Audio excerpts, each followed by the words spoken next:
And Aaron's going to watch the YouTube channel and just confirm once we are live.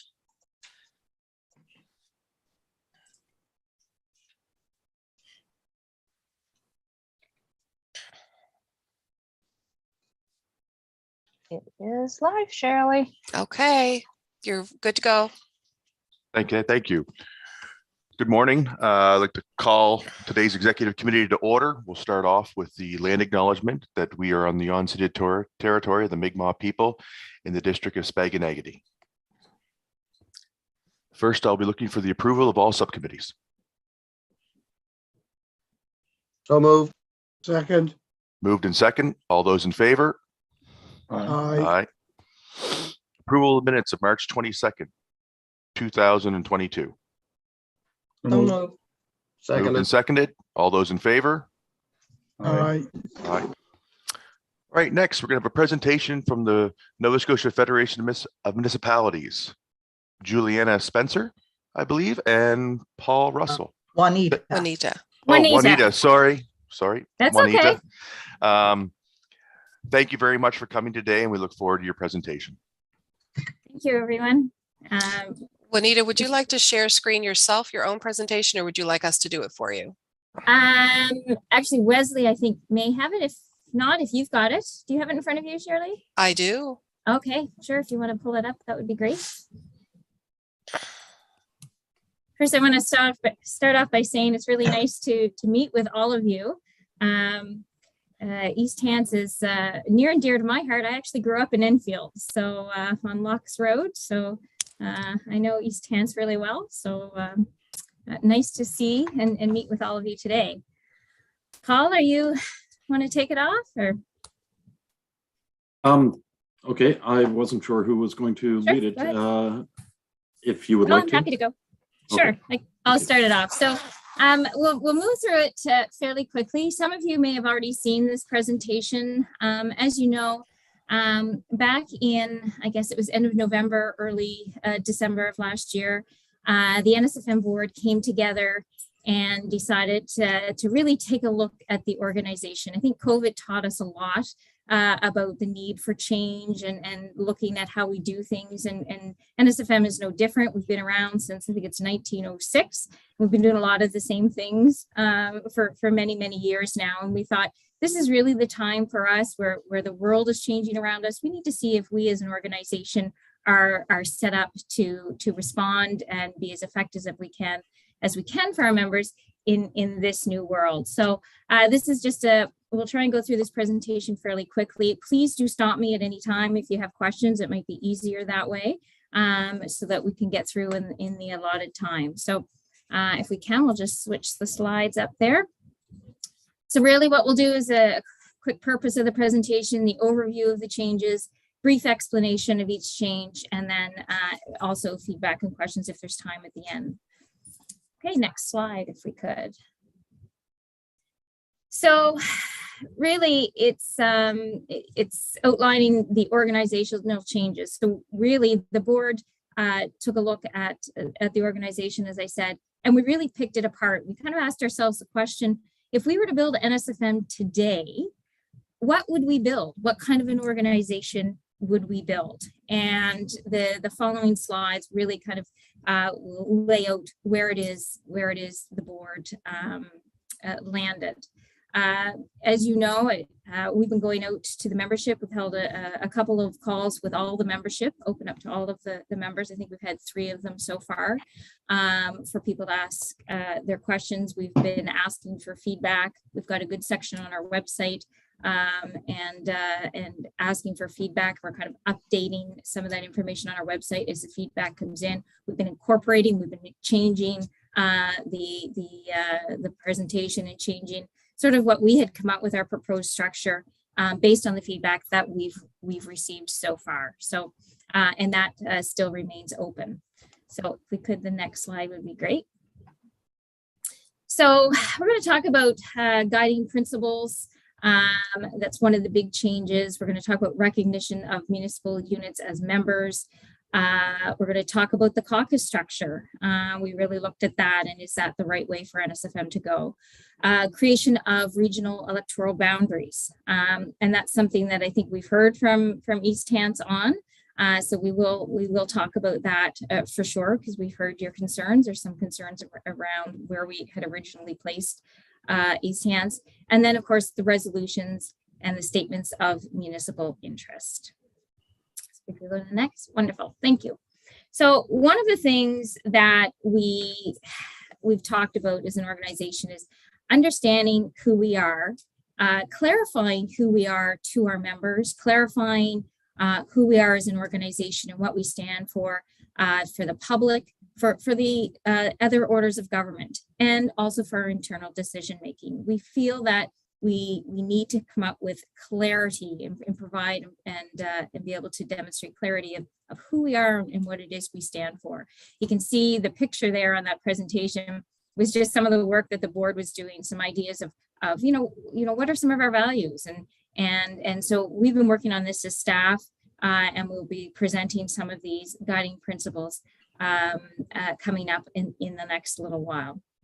But you can see on those ones, equity and inclusion, things we stand for: transparency and accountability, municipal autonomy, sustainability, truth and reconciliation, planning. And these are just some of the ones that the board came up with. We've received, I think, a few suggestions from our various presentations and feedback that has been sent our way. So go on to the next one if we could. Thank you. So one of the things we talked about before we could really move forward at all is really define who our members are. NSFM has really been working in a hybrid model over the last many years. Our bylaws state that the municipal unit is our member. But as you know, if you've been around for a while, and if you've been engaged with NSFM, you know that we have always had individual elected officials doing the voting. So a bit of a hybrid model on how we did things. So we wanted to get some clarity around that. And the board came to the decision that really it should be, as our bylaws state, municipal units as the member. So we'll get into really what that means as we go through the presentation, but really it increases sort of the general awareness of our work, because things are happening, things are discussed at the council level and brought to NSFM. So it puts a bit of strength behind by having a municipal unit bring the issues to the NSFM for consideration for working on. It is important to say when it comes to election time that the role of the individually elected, municipally elected official still will be maintained, and we'll get into the details on that as we go forward here. Next slide, if I could, please. So right now, as you can see on this slide, just a quick infographic of what we talked about, sort of the current setup of how we have things done through election and the membership structure, and then the proposed. So right now, as you can see, the municipality pays the dues for NSFM. Voting delegates that are able to attend the conference are the ones that were voting on those that become members of the board of directors, but also on our current priorities. It was done and voted on individually. The vote was held for president, vice president, caucus, and again, just those that were able to attend the annual conference. And then the membership structure, you can see where we're looking to go on the other side here and move to. It's all members again send in the dues, but you've got all municipally elected officials vote in their member municipality. Vote will be held confidentially, and the winners announced at the annual general meeting. So just slightly different. It just gives everybody an opportunity to be engaged, something we don't have under our current structure. We could go to the next slide. The other thing we talked about at great length, and my apologies if I'm moving too quickly, please ask me to slow down. I just know we have a tight timeline on this, so I want to get through it, but please do stop me if you have questions. We had a great discussion about caucuses. And of course we have, for those that may be new to NSFM, we operate under towns, rurals, and regional caucuses. We found after much discussion that really that's quite divisive as an organization that represents all 49 municipalities. We understand it's really important that towns are able to still have conversations with towns and rurals with rurals and regionals with regionals. We understand the importance of that conversation, and we feel that can still be facilitated separately through committees and other things that NSFM can set up.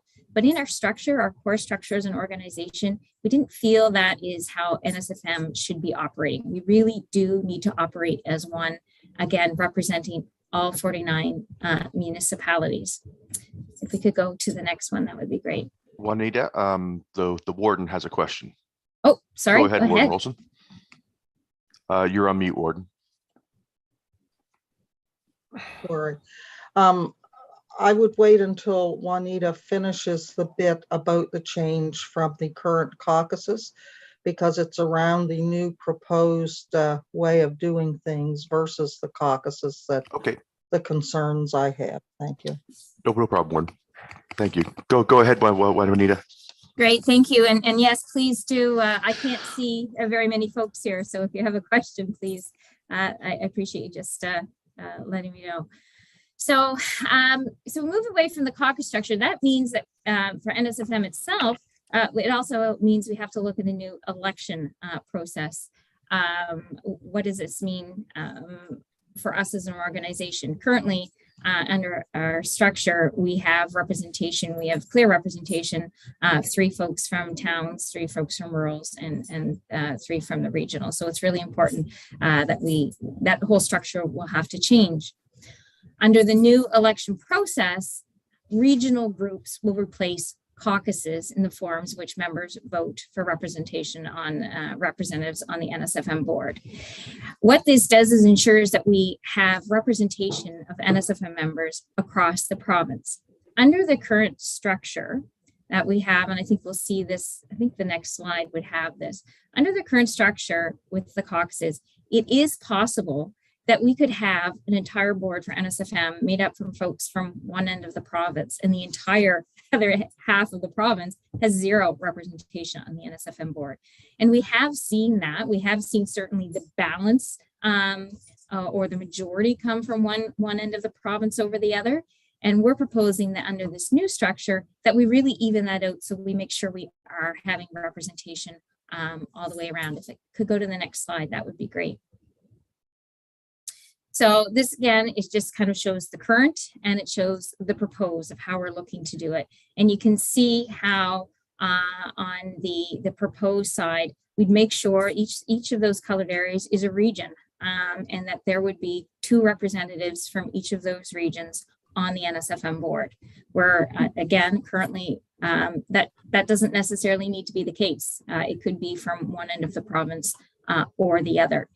What we're looking to do, and within the regions, is really try and balance things out. It's really tough to come out with these boundaries, but we've been trying to balance out, looking at the number of units in each region, or looking at the number of elected officials in each region, and trying to get them within a range that we felt was acceptable. We're never going to get it perfect, but tried to get as close as we could to getting some equal representation. Now, here's an area that we have heard from East Hants and from others. Originally, we looked at East Hants, and we were looking at the Cumberland, Colchester, Pictou area. And that kind of really came back to the current structure NSFM works on when we're looking at regions, and we hold our regional meetings like we just had here last week and the week before. But we've heard a lot of feedback that East Hants really didn't wish to and didn't feel that they belonged with the Cumberland, Colchester, Pictou area. There had been some conversation, and we understood East Hants was looking at perhaps they fit better with HRM. The problem with that analysis is HRM under our proposed structure will have 2 seats automatic on the NSFM board. So their election process will look very differently from the other regions. That CBRM also has 1 designated seat on the board. So after looking at it, looking at where the boundaries could be moved, NSFM is proposing that East Hants would actually align better, and the representation would be better if East Hants were part of the Valley region for the election purposes. If we could go on to the next slide. Thank you. So this here is what the board would look like under current and proposed. You can see the board will actually grow under our proposed structure from 13 up to 17 members. But it does give, from each of the regions, it does give 2 representatives, which again is not necessarily the case, but it evens things out. And of course, the president, vice president would still be electorate at large. And the Association of Municipal Administrators would have 1 representative, their past president, on the NSFM board, as they currently do. Next, Paul, am I missing anything? I don't know if you wanted to chime in. So far things look good. I agree with things that have been said. So I think you've covered everything. Eleanor had her hand up again. Yeah, go ahead, Warden. Okay, and I probably no surprise to the councillors around our table, the concerns that I raised on the original meeting, and I was far from the only rural municipality that raised them there, if memory serves me.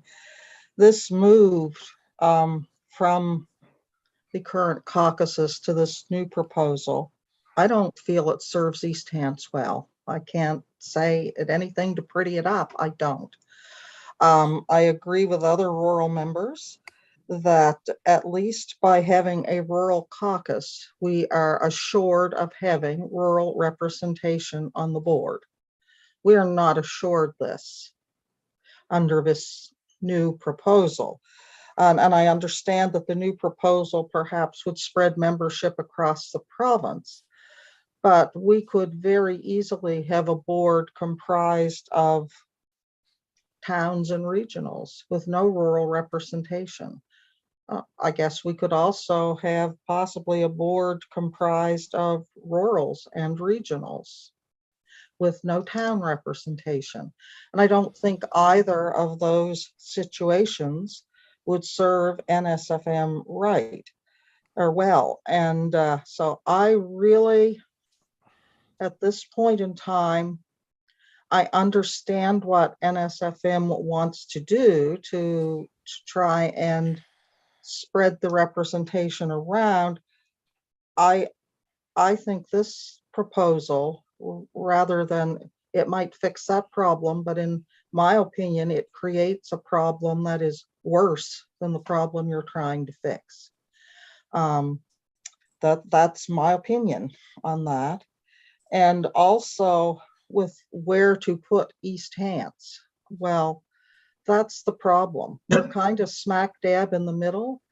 We might fit somewhat with Colchester. When the province brought in the Wrens, it was extremely difficult because East Hants didn't fit anywhere.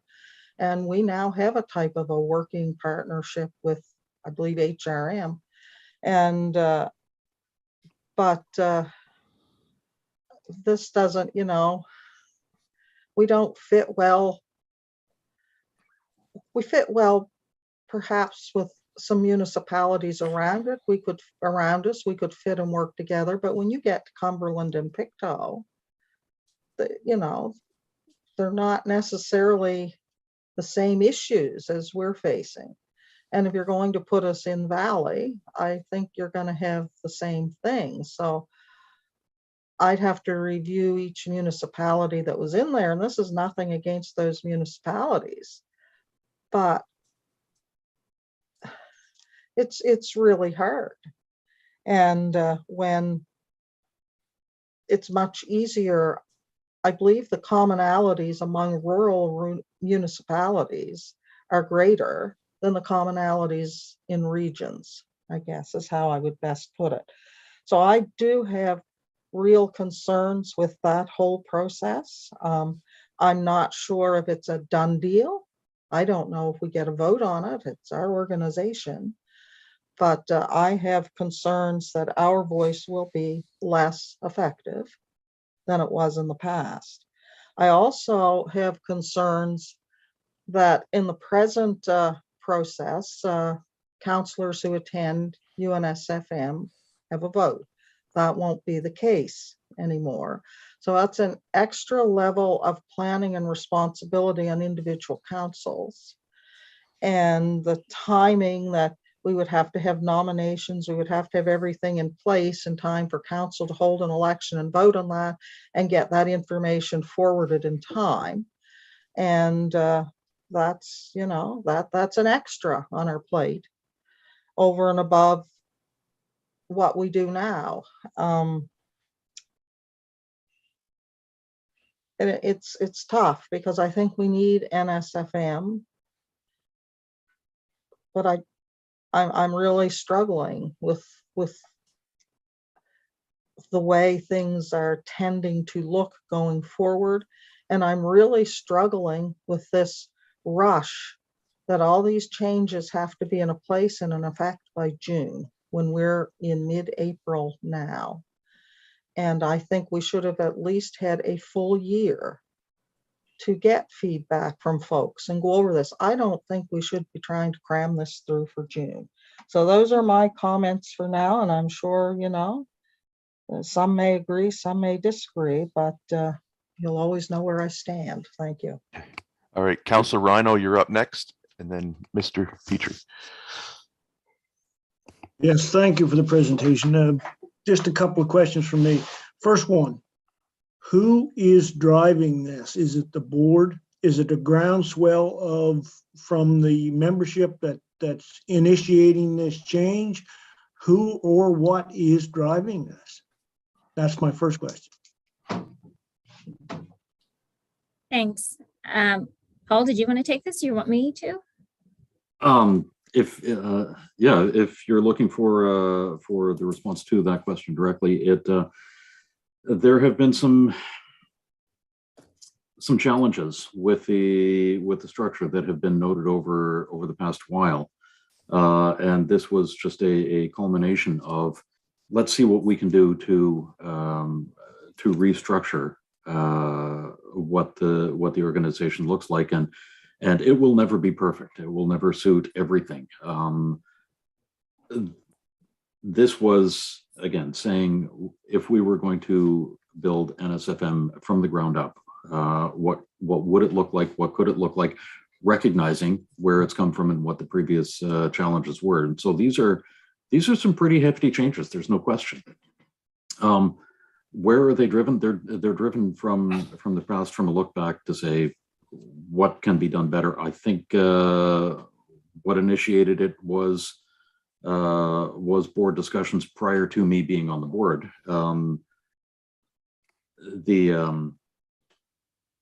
That being said, a number of us did get together in Truro and had a look at what a lot of the possibilities were, had a couple of days of full discussion, and this is where we ended up. Now, as far as the placement of various municipalities within the groups, I don't see that there would be, I don't see that is cast in stone. And nothing is cast in stone as far as the structure goes yet. That is pending a special meeting that is coming up. I see Shirley has her hand up as well. So I'm going to also invite Shirley if you would like to interrupt. This is not cast in stone yet. This will be coming to a special meeting of NSFM where it will be a change to the bylaws and to the organizational structure. So at this point, no, it is not finalized. So am I safe to say then, can I get a straight answer? Is it the board that's driving us? It was, go ahead, Juanita. Yeah, so this is the board. It was based on, as Paul said, discussions. That have happened over the last number of years. When I first started, I started going around, this was 3 years ago now, I guess. I started going around the province and meeting with all municipalities. Then COVID hit, so I never got to everybody. But I got to a lot of people. And what I was hearing was from a lot of members saying, we're not engaged with NSFM. We can't afford to go to the conference. We can't send that many people to the conference. Or, you know what, this is our fishing season, our lobster season. We can't go to the conference. So how are we as members to be engaged and have a say in how NSFM functions and goes forward? So there was a lot of feedback I was hearing when I first started that, you know what, things aren't necessarily working the way we'd like for them to work. And our membership wasn't as engaged as they had hoped to be. So this is something the board's been talking about for a number of years, is how do we make sure, I mean, first and foremost, NSFM is a nonprofit organization. We are a membership-based organization. And, you know, it's our responsibility, it's our mandate to make sure that we're serving and representing our members as effectively and to the best of our ability. And so this was taking a look at that. Are we doing that? Based on feedback we've been hearing, are we doing that? And so that was a discussion that came out of it and said, okay, so how do we make sure? And it really just, it kind of morphed into this really big look at us as an organization, our entire structure. How do we operate, and how do we make sure that all those voices that we've been hearing over the last while are being heard, and how do we address that? So that's kind of where this has all been driven from. Okay, so it is the board. I like short answers, you know, and no disrespect. It feels like you're trying to sell this, and I am trying to get this through my head and understand it. Not not so much on salesmanship. My second question: when you talk about breaking things up and making this new center, you know, my constituents that from the majority of them that I represent, they relate to the Truro Colchester side. We have parts of the municipality that, you know, relate to the West Hand side.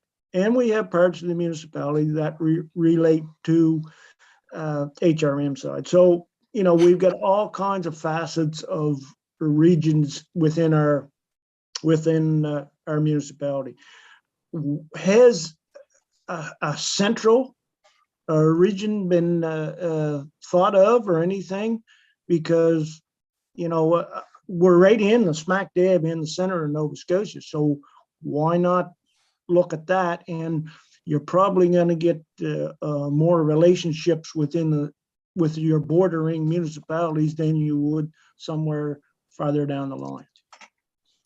Well, we've looked at different scenarios, but I just want to be clear. So these electoral boundaries, they're simply that. They're for election to the NSFM board, not any other purpose. It's not used for other kind of things for bringing the membership together. It really is for electing some representatives to the board, and that's it.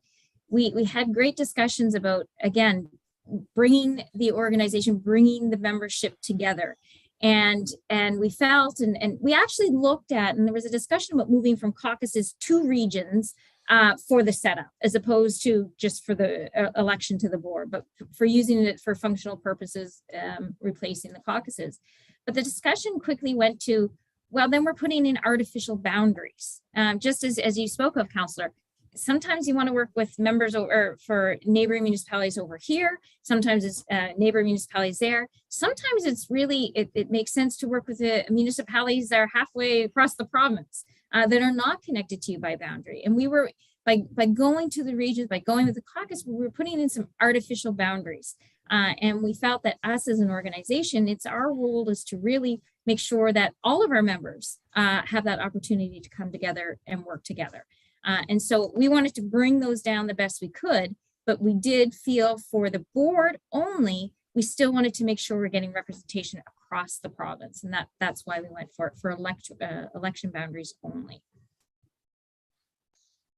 Well, the purpose, you know, I understand the purpose on paper, but I'll mull a lot of things over at this time. Thank you, Mr. Chair. Thank you, Councilor Rhino. Next up, Wesley, go ahead. You had your hand up. Yeah, would you like me to fill in any of that answer, Juanita? Sure, yeah. Yeah, well, I just wanted to speak to two parts of the warden's questions and comments. You made a comment about the elections process and how that's an added responsibility for municipal councils. That's a great point. And in the effort to make sure that our board is more representative of all of our members, we also wanted to make sure that that representation and involvement in the NSFM is feasible for municipal councils. I've recently done a review of our elections process with the priority of making sure that the guidelines on how all elected municipal officials will be able to participate in the elections process is very clear and once again feasible. And so part of that will involve the nominations committee, which oversees the nomination and election process, taking on responsibility of giving advance notice at the last week of August is a time that would work. And then not so much encumbering municipal councils with having to nominate one of their sitting councils, but allowing individual elected municipal officials to nominate other elected municipal officials. This allows for multiple elected municipal officials from a single council to be nominated. And also it makes the process of nomination less onerous on municipal councils themselves. So a big priority is making sure that those guidelines and how our members can participate will be very clear and out there, and that will be a big task for us to go about over the summer. Also ensuring proper representation, balanced representation. Only a single elected municipal official from a specific municipal unit will be able to win the election as a regional representative. So you'll always have two municipal units being represented as the regional representatives. And chances are, you said you were worried about rural representation, Warden, with the number of rural municipalities in Nova Scotia, specifically with some of these electoral regions having only or a majority of rural municipal units in them. Rural representation on the board is virtually guaranteed. Talking about where East Hants best fits in, everyone's made the point that it's not really quite clear exactly where they would fit. East Hants being part of the Colchester-Cumberland Pictou region was always always got my attention because of the amount of towns in the Cumberland, Colchester, Pictou, East Hants region that had around 26% of elected officials as well as municipal units in Nova Scotia. So that kind of like larger than usual number of members within one region, as well as this discussion around where does East Hants fit best. The decision was made to link East Hants with the Valley region, which I think is the most viable, and that further evens out how many members and also elected municipal officials are located in each region, which allows for more kind of viable chances for in elections, as well as space within the conversations taking place in those regions. Thanks. Okay, thank you. Next, Shirley, sorry.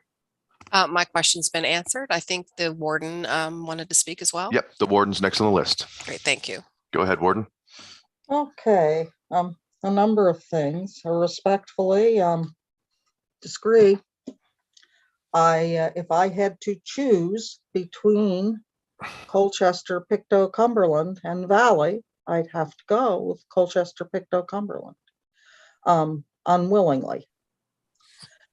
Neither one of those work. You save a number of towns in Colchester, Pictou, Cumberland. Well, have a look at the number of towns in Valley.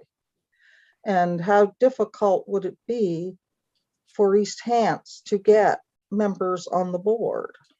Like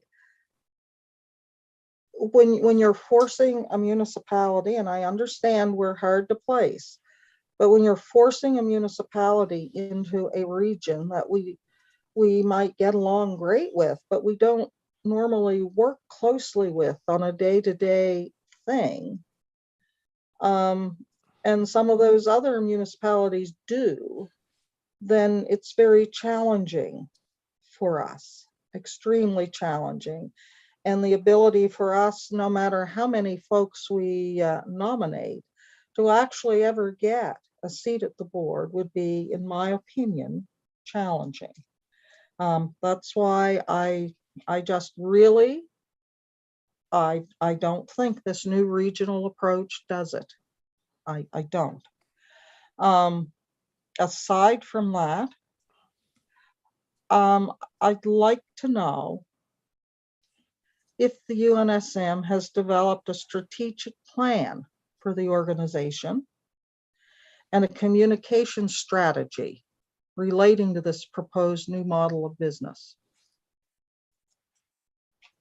Well, if we get this through, we most certainly will be working on all of that. But no, we don't have a full strategic plan in place at this point, or the communication plan. We've been working on a comms plan, but it would have to be adjusted for this. As far So as we're being asked to support a new idea that's not backed up by a strategic plan, and we don't know how the communication's going to work. And that's another tough one for me.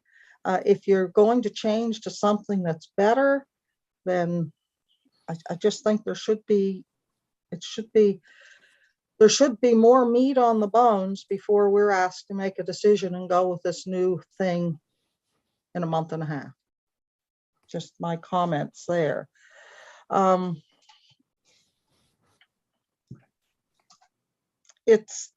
It's challenging, I'm sure, for some municipalities to send folks to conferences. And I think that perhaps COVID has given us an opportunity to look at that in a different manner. And if folks, FCM this year is going to be hybrid, and maybe we could offer a hybrid solution for units that couldn't afford to send folks in person, or because of work commitments or whatever, didn't have available folks to travel on those days. I think there are ways to address that without throwing the baby out with the bathwater, so to speak. So I will leave it at that for them, but I just, and I hear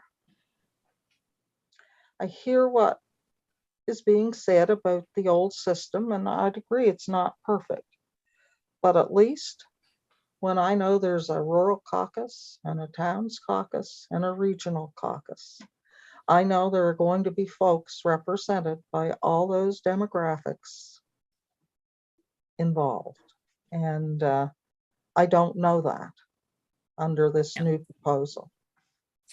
So one of the things I will say is we are building in an automatic review within 5 years. I think we need to make sure that we give it a go. If that is the wish of the members, then we will give it a go. But we do need to look back on it. Nothing should be set in stone forever. And we need to put in a process in 5 years to review this and see, is it working as intended? What do we need to change or tweak?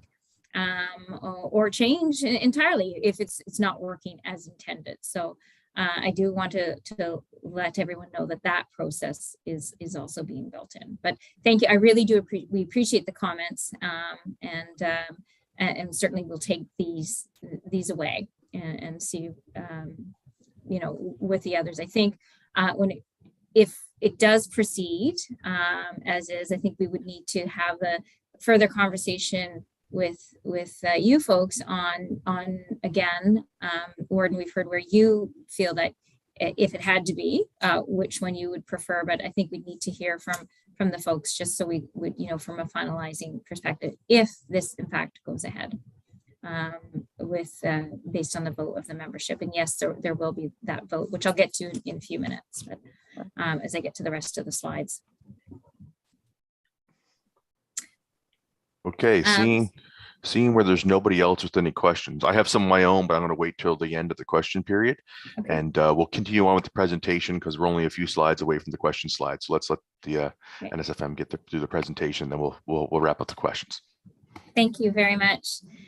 So another big change for the organization is departure from the resolutions. As you know, we've NSFM, our mandate really is based around 5 resolutions that we have that the membership has voted on. For those that have been in council for a long time, they might remember a time when NSFM used to come forward with, 60, 70 resolutions at a conference. And then just prior to me starting, so I guess maybe 4 or 5 years ago now, they dropped it down to 5 resolutions. And then 3 years ago, it was the 5 resolutions and keeping them for 3 years, recognizing that advocacy and changes to policy take time. And 1 year really it's not really enough time to move the needle on the issues that our members have brought forward.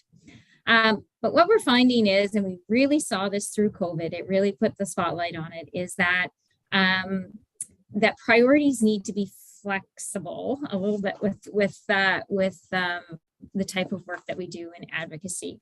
It doesn't mean that we don't work on all kinds of issues, because we as an organization do. But to lock an organization into really the 5 priorities isn't necessarily the best and most effective way for an organization to represent you. So when COVID hit, our focus wasn't on CAP. It wasn't immediately on the roads and the EPR, although we did continue to work on that stuff. And you can see that with where we are, particularly with EPR today. But really, it had to focus first and foremost, it was municipalities can't meet virtually. So that was the biggest thing. We had to make sure, and we had to really put our efforts and our focus and all of our energy into working with the province to say municipalities need something so that they can meet and continue to function. And we need to be able to do that virtually. We also, of course, when COVID hit, we weren't sure what was going to happen from municipal revenues. And so we undertook the Safe Restart surveys of the membership, and ended up in the Safe Restart money, which was very instrumental in getting municipalities the $86.5 million that came out through COVID. So we really had to pivot, and that's something we learned that we really need to do and be prepared to do. It doesn't mean that the other issues are not important, and doesn't mean that we don't look for the right time to work on those, and look when the window is open for us to really push and advance these issues. But focusing on just priorities, the board, we had a great discussion, was not necessarily the way for us to go. So I don't know if you could flip the next slide, that would be great. So what we're proposing is a much more flexible, open way for NSFM to be able to work and to be able to respond to what's happening around us. We'd be looking at establishing advisory committees and basically standing advisory committees, each working with sort of statements of municipal interest. So what we'd be looking at, for example, is we would have an advisory committee, standing committee on, say, municipal finance. So when we see that issues are around us, when our members see that there are concerns that have to do with municipal finance, those issues would then funnel into a standing committee. And for us to look at and to determine if the best course of action on that. Perhaps we could just flip to the next slide if that would be okay. Great, thank you. I really just want to focus on that really colorful little piece on the right there of your slide. So what we're proposing we do is, again, remembering members being municipal units, they would forward issues that council has determined is important to them into the NSFM. And NSFM, the board and staff, would look at each of the issues that came in, and they would assign them to one of those standing committees. The standing committee would look at them, and they would really look at each issue and say, there's 3 real possibilities here with this issue that comes in. This is something that's really, really important. We know that it's impacting a lot of our members. We're quite concerned about it. This really needs to come up to the top. It's not something necessarily we knew was coming, so we need to be able to respond, and we think this needs to be an active file. We need to put some focus and energy on it right away. The other possibility is the committee may look at it and say, you know what, it's not impacting everyone, or it's not something yet, but we really need to keep an eye on it. So we keep it and we have it in a monitored file. It's not something we're going to be really active on. We'll do a bit of work on it, and we'll just really monitor to see where that's going. Or it's a possibility that this is a member-specific issue. NSFM, although we're changing, we just had an announcement on Friday or Thursday that you might have seen, but NSFM itself, our core team, is still really small. On the policy side, it's Wesley and I. And so we have to look at it, and if the committee said, this is member specific, it's not something NSFM as an organization is able to take on right now. However, all of these issues, no matter what category they fit in, would be really filed in a library sort of municipal interest. It helps NSFM to keep an eye on all the issues that are happening around the province. It also puts us in a position to be able to say, East Hants, we hear the issue that you have. It's not something NSFM could take on, but we know somebody in this municipality is also having the issue, and perhaps we'd be able to connect our members to work on issues together if that's important. What this does is it really does allow us to keep an eye on what's happening around and be able to shift things from, maybe it moves from the monitored into an active file, or maybe if it was member specific, but down the road, it becomes much more than a member specific issue, and it allows us to be able to track that. We've got some information on it already, and we can start to move it around if need be. It just gives us a better sense of the issues that are impacting municipalities. And if we could go to the next one. So we've kind of thrown a lot at you, lots of changes that we're proposing. The next steps, and I know this came up, definitely is continue to get feedback from our members. We adjust, and we've been adjusting kind of this model as we go along based on feedback. We've been working on redeveloping bylaws and policies, and all of this will go to the membership. Warden, you were right. We are a member-based organization, and the membership does need to vote on all of this. So there will be a special meeting of the members. I think we've got it set for June 9th. Don't quote me on that. We'll get the numbers out, the date out to everybody. But we will be getting that information out to you soon, so you can take a look at what those draft bylaws mean. And then we would bring it together for a virtual meeting of the members to make that decision. And if we could go to the next slide, that would be great. This is just a basic timeline of how this all rolls out. So we're into April now. We've got the spring conference coming up. We'll have another session there to talk about these proposed changes. We're hoping to have the draft bylaws and that ready for that conference, and of course out for the full membership again for more discussion and lots of time to take a look at those.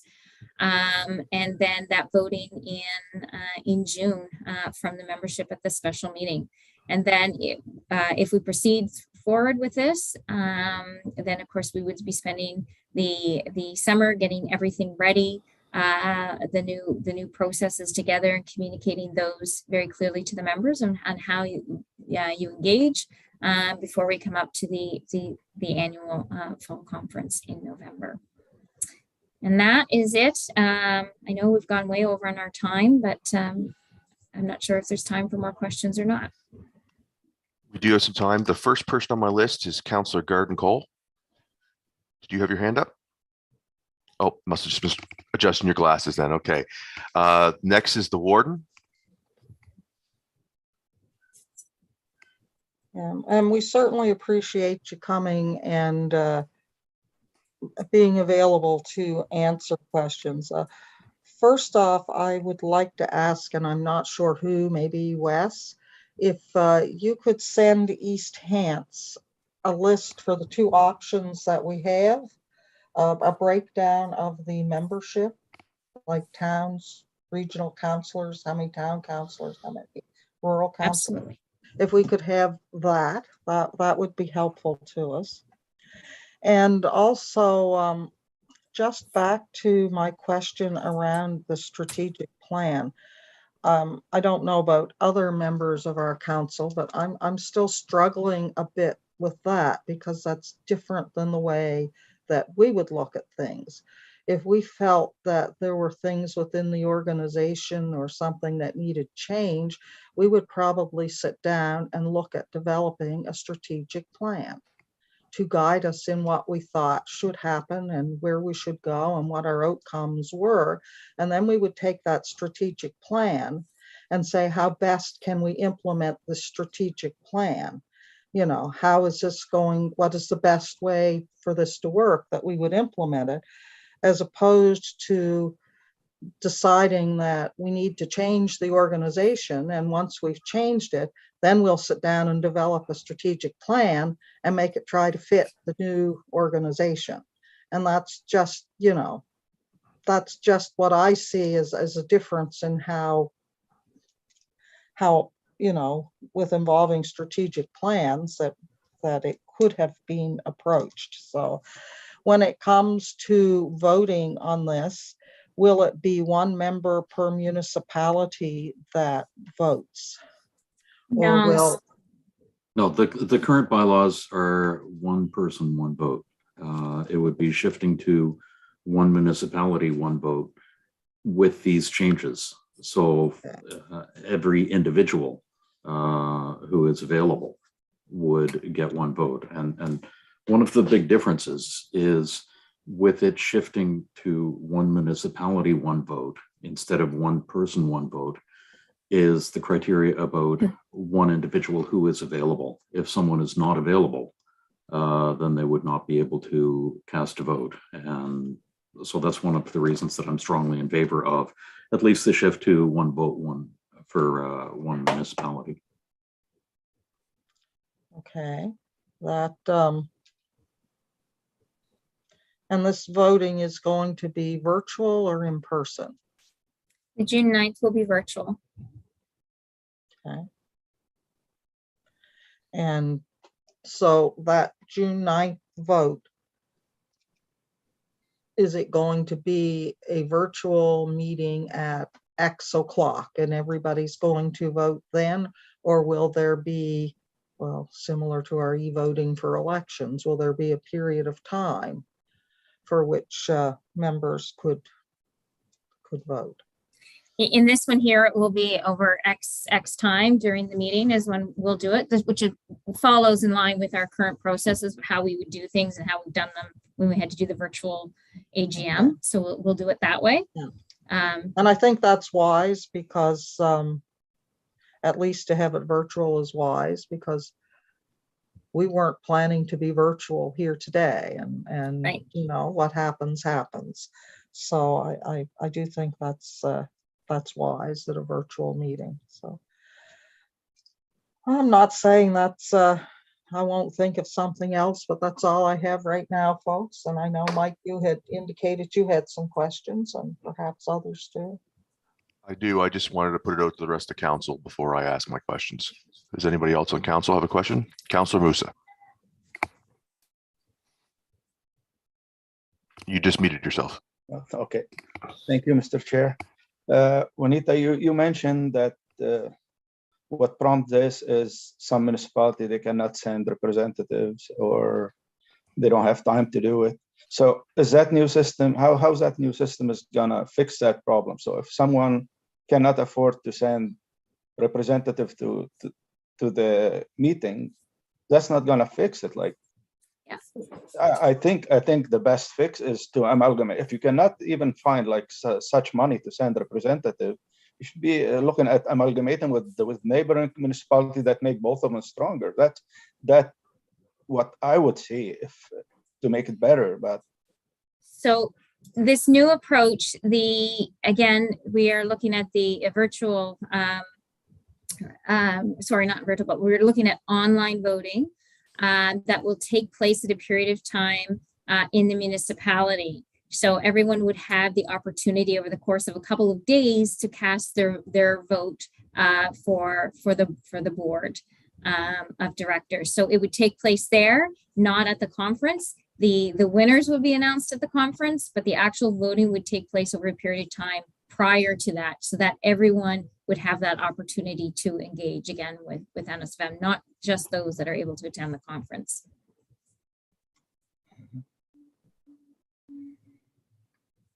okay, thank you. All right. Seeing no other counselors, I just got a few questions. With the MGA going under review by the province, could this process be putting the cart before the horse? Shouldn't we wait to see what any changes in the MGA come out, which could force amalgamation, as Councillor Musa said, or change the way and structure that funds and things are delivered to the municipalities, and it would be better aligned to undertake a change like this at that time? I think that we are flexible enough to be able to then adjust based on if there is anything in the MGA. That process for MGA and service exchange and that's a couple of years I expect before anything like that is complete.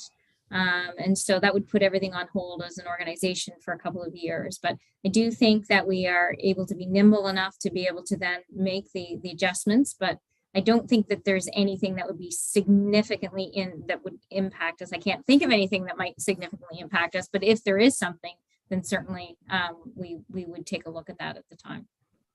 Okay. The next thing, this is basically just for a lot of people who are watching. When dues are paid to the NSFM, is it an equal amount of dues per municipality, or is it based on another factor? Now, there's a formula there, and I should know this formula, but I don't. But it's based. There's a base amount, and then it's based on, I think it's population, and that is done. So it's not a set amount. Certainly, HRM is a little bit different than the other municipalities, and HRM pays about 33% of our dues. But the rest it's done on a different formula based that's put out there. And do we have a document that shows the breakdown and percentage of the dues paid by each municipality? I don't know that we have one. I'm not sure that we do have one that way. I can check for it. Okay, thank you. No, that it'd just be helpful because sometimes you know, if people are paying for things, you know, there's dedicated seats for HRM, and I'm pretty sure that's the reason why, is because they're carrying the lion's share. So Yes. that's it. And going back to the warden's comments, like for me, this process should have been initiated before even a strategic plan takes place. Is a needs assessment. Right? A needs assessment is a tool commonly used by multiple organizations, including municipalities, to determine if there is an issue. And then from the needs assessment, you would have your issue come back, and that issue would be born from the membership entirely. So the process you're undertaking right now for this plan would be your fact gathering and your feedback into the needs assessment, which then you would take and compile and come up with a plan from. Again, I just feel there are some really good elements to what's being presented here today, and I'm not going to deny that. But I also think that there's some huge gaps, that the consultation period is very short, and we have had some very big difficulties with COVID in meeting and getting people even available virtually now, that most people have returned to work and have faced other issues as well, because we do have an area of the province, our province has full and part-time, quote unquote part-time counselors that also have other jobs that they have to do, and there's other counselors that have no other job but to do. So they're right there is another element that should be taken into account when looking for feedback and looking for other things that would come out in a needs assessment, because maybe some of the points you've actually highlighted here really aren't issues, but they appear issues on the surface. But a needs assessment digs below that surface to find out what the core is. And then that would funnel into a strategic plan, and then you'd have a presentation. So I also have a problem. I'm of the mindset that I don't think we need more levels of seats in certain things. I just think we need to use the seats we have now better. But like I say, without a needs assessment or a plan, just increasing seat numbers for regional representation, as somebody who's lived across the province, and I'm telling you, if you go to the Valley, you have Wolfville, Kentville, New Minas, completely different units, completely different thinking, but they would dominate anything in the Valley region, right? And you have the town of Berwick that also doesn't agree a lot with what happens in Kentville, but because they're smaller, they get overrun for a lot of things. So there's lots of issues going to a regional model as highlighted by the warden. There are some benefits. I mean, one of the best things I've heard in this presentation today is one vote per municipal unit. That way, all 49 municipalities have a voice. That to me is great for certain things, but I just don't think we've dug deep enough and got all of the information before institutionalizing major changes to a very important organization for all municipalities across the province. It's something that's concerning. The other thing is, on your page, very back, you talked about reconciliation. I haven't seen anything in this presentation about partnership or consultation or anything like that with First Nations as we go to talk about municipal unit issues, because there are multiple First Nations across the province that are highly embedded in common issues with municipalities. And then there's common issues within the First Nations that municipalities could be assisting on. So I didn't see anything like that in this presentation or membership or anything going forward. So again, I go back to the you know, you do your research before you come up with the presentation. So those were some of the core things I picked out. Like I said, I'm not trying to pick it apart. I might appear that way, but there are some really good elements in here. I just at this time I'm unsure of a few things, and some of that follow-up documentation that may come might help alleviate some of my concerns, or it might raise more. But if there's no other questions from council, oh, Councillor Rhino. Thank you, Mr. Chair, and I'm very proud of my council colleagues for putting such good questions toward you know, the presenters here today. You know, their views are very well shown, but when Councillor Musa asked about, you know, municipalities that can't afford to send a representation to conferences, and I think your answer was, and you can correct me if I'm wrong, your answer was, well, we can send it virtually. Okay, so building on that, if we're going to send it virtually, why can't we either do the whole conference virtually or cut down on to one conference instead of two for the year, thus saving some dollars there? I would say that many of our members might say they want more opportunities to come together. It's a really important networking opportunity for those that are able to, and so they really do look forward to it. So I can't see dropping down to one. But certainly we will be looking at using the virtual for other things and keeping an engagement going the best that we can. But I don't see us decreasing the number of conferences, because it is such an important networking opportunity for those that are able to attend, and they very much look forward to that piece. Well, thank you for the answer. I don't know if I agree with it. I mean, you're saying on one hand, well, we'll go virtual for the ones that can't attend, but we still have to have two. And I don't know if I exactly agree with it. Thank you. Okay. Councillor Musa.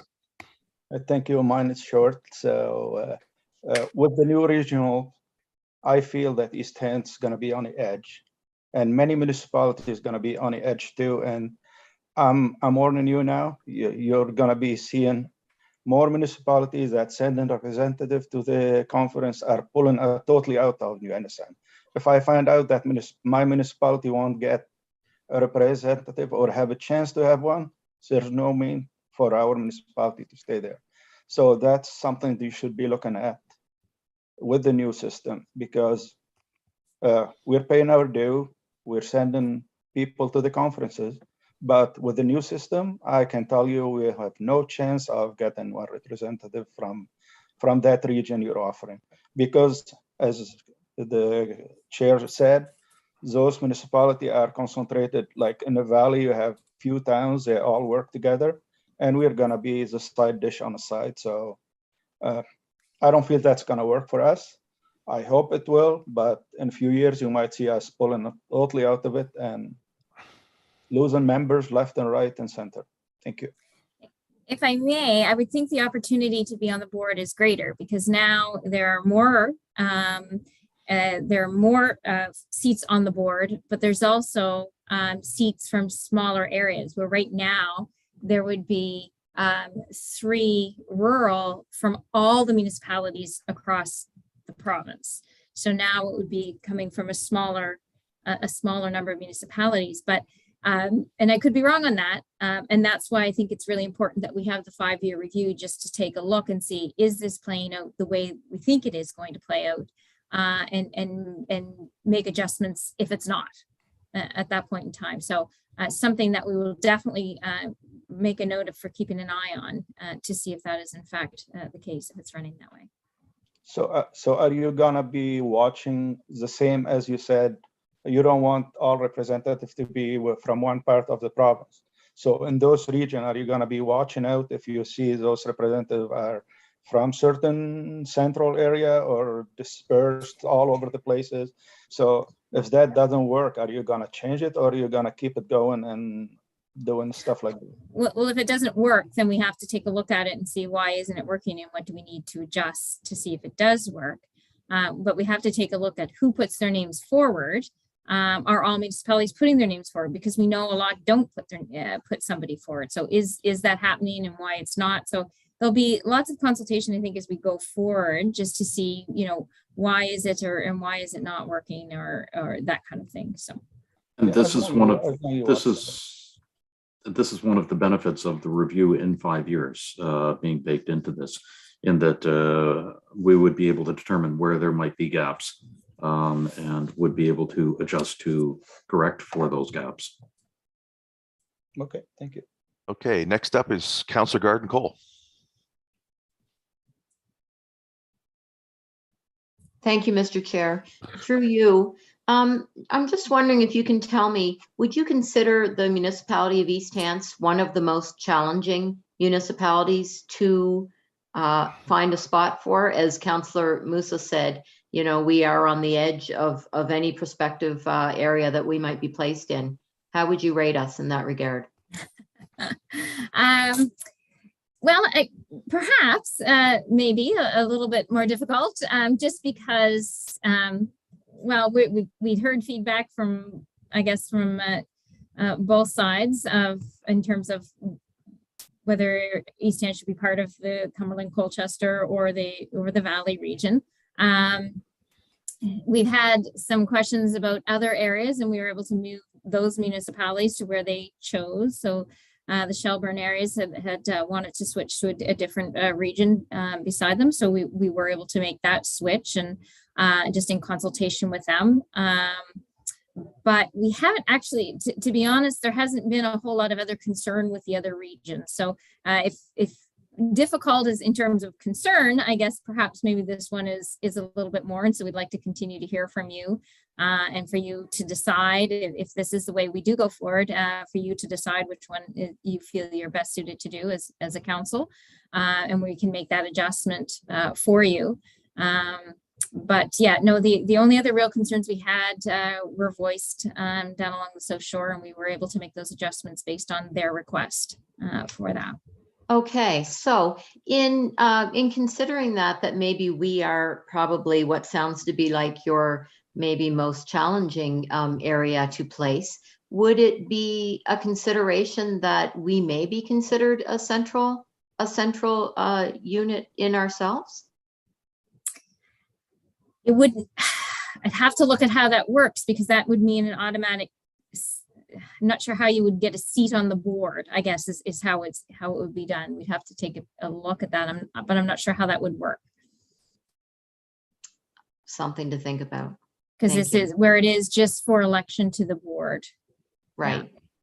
But just as I say, from everything that I'm hearing, and it has been very informative for me, I feel like we may be in a unique situation on the edge of here, there, and everywhere, and that isn't going to be a good fit for us.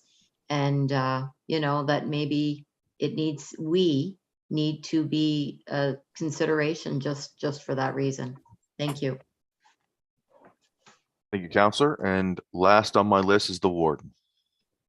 Yes, thank you. Following up on Sandra Garden Cole, as for many years, East Hants has in many ways been reflective of a regional type of municipality, except that we're not a regional municipality.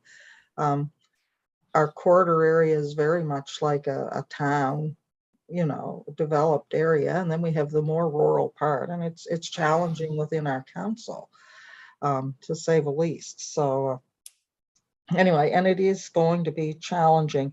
When we get the information from NSFM, about the two regions and the breakdown. Could we also have, and maybe it's in the document somewhere and I've missed it, but for each of the proposed region, could we have the number of voters represented within each region? Number of voters. Yeah, Yeah, we should be able to break that down. yeah, I would find that interesting as well. And yeah, because, and by that I mean, all right, within Region A, you have 3 towns and 2 rural municipalities, just pulling out of my hat. How many residents in each town and how many residents in each of those municipalities for a total number of or voters within that region? I would find that interesting to look at too. Okay. Okay, I think, did Wesley, did you have an answer to that? I seen you raise your hand there for a quick second, and then we'll try and wrap this up. I was simply seeking to clarify if we were looking for population numbers or voter numbers. It might take some time to extract the portion of the population that is a voting aid. That can present a challenge, but I'll see what I can do. Okay, thank you. Do your best. If you can give us population and give us that, obviously we'd like voter numbers too, because that's, you know, when we do our boundary reviews, that's what we have to base them on. It's not population, but voter numbers. So, and I'm, in case you haven't figured it out, I'm kind of a numbers person. I like to see the numbers. Excellent. All right. Well, on behalf of Municipality of East Hants, we'd like to thank you guys coming today and giving us your presentation. I hope we didn't, you know, beat you up too badly. We definitely appreciate coming, and we look forward to further discussion with the NSFM. And I do know we have people attending the upcoming conferences. So we look forward to having more consultation there and more discussion. So seeing that there's no further questions from council, thank you so much. And I wish you guys a great day. Thank you so much. Appreciate all the feedback. Take care. Thank you. Have a great day.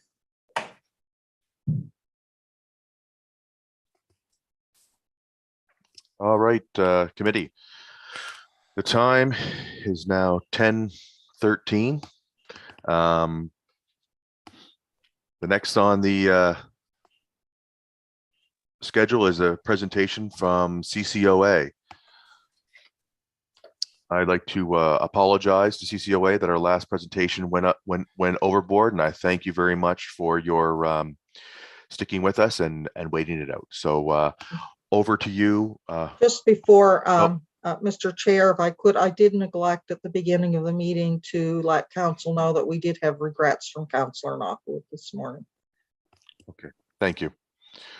All right, Mr. Young, Arthur, and Ms. Coolin, go right ahead. Thank you very much, Mr. Chairperson and Warden and councilors. Thanks very much for having us here this morning. My name is Ross Young. I'm the Executive Director with Corridor Community Options Society. Here with me today on my left is Jim Arthur. He's the chair of our Capital Campaign Committee. And Linda Coolin is also on the call remotely today. She is our Client Services Coordinator.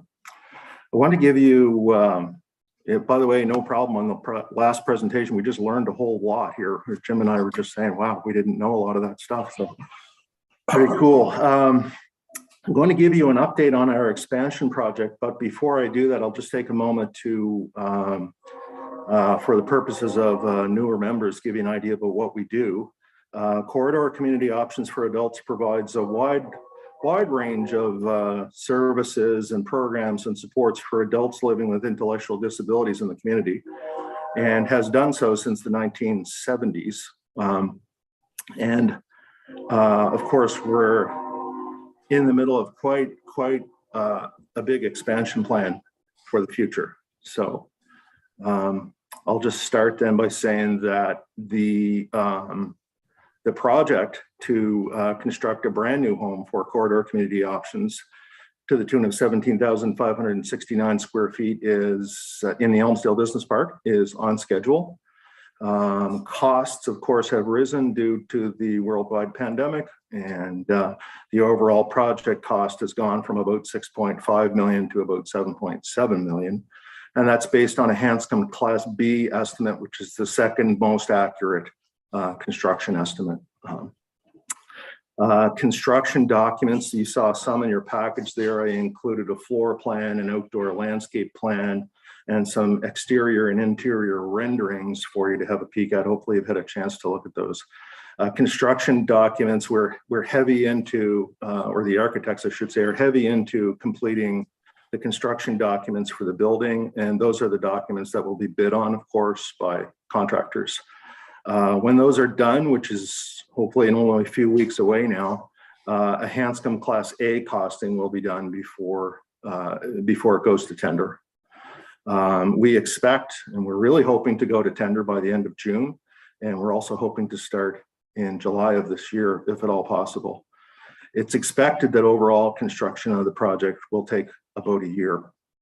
And one thing I forgot to mention in that section is that the federal government money that we have received dictates that a professional project manager, a construction project manager, is hired for the project, and that is Grey Cardinal Management Incorporated, and they've been working with us for 7 or 8 months now, and we're really glad to have them. So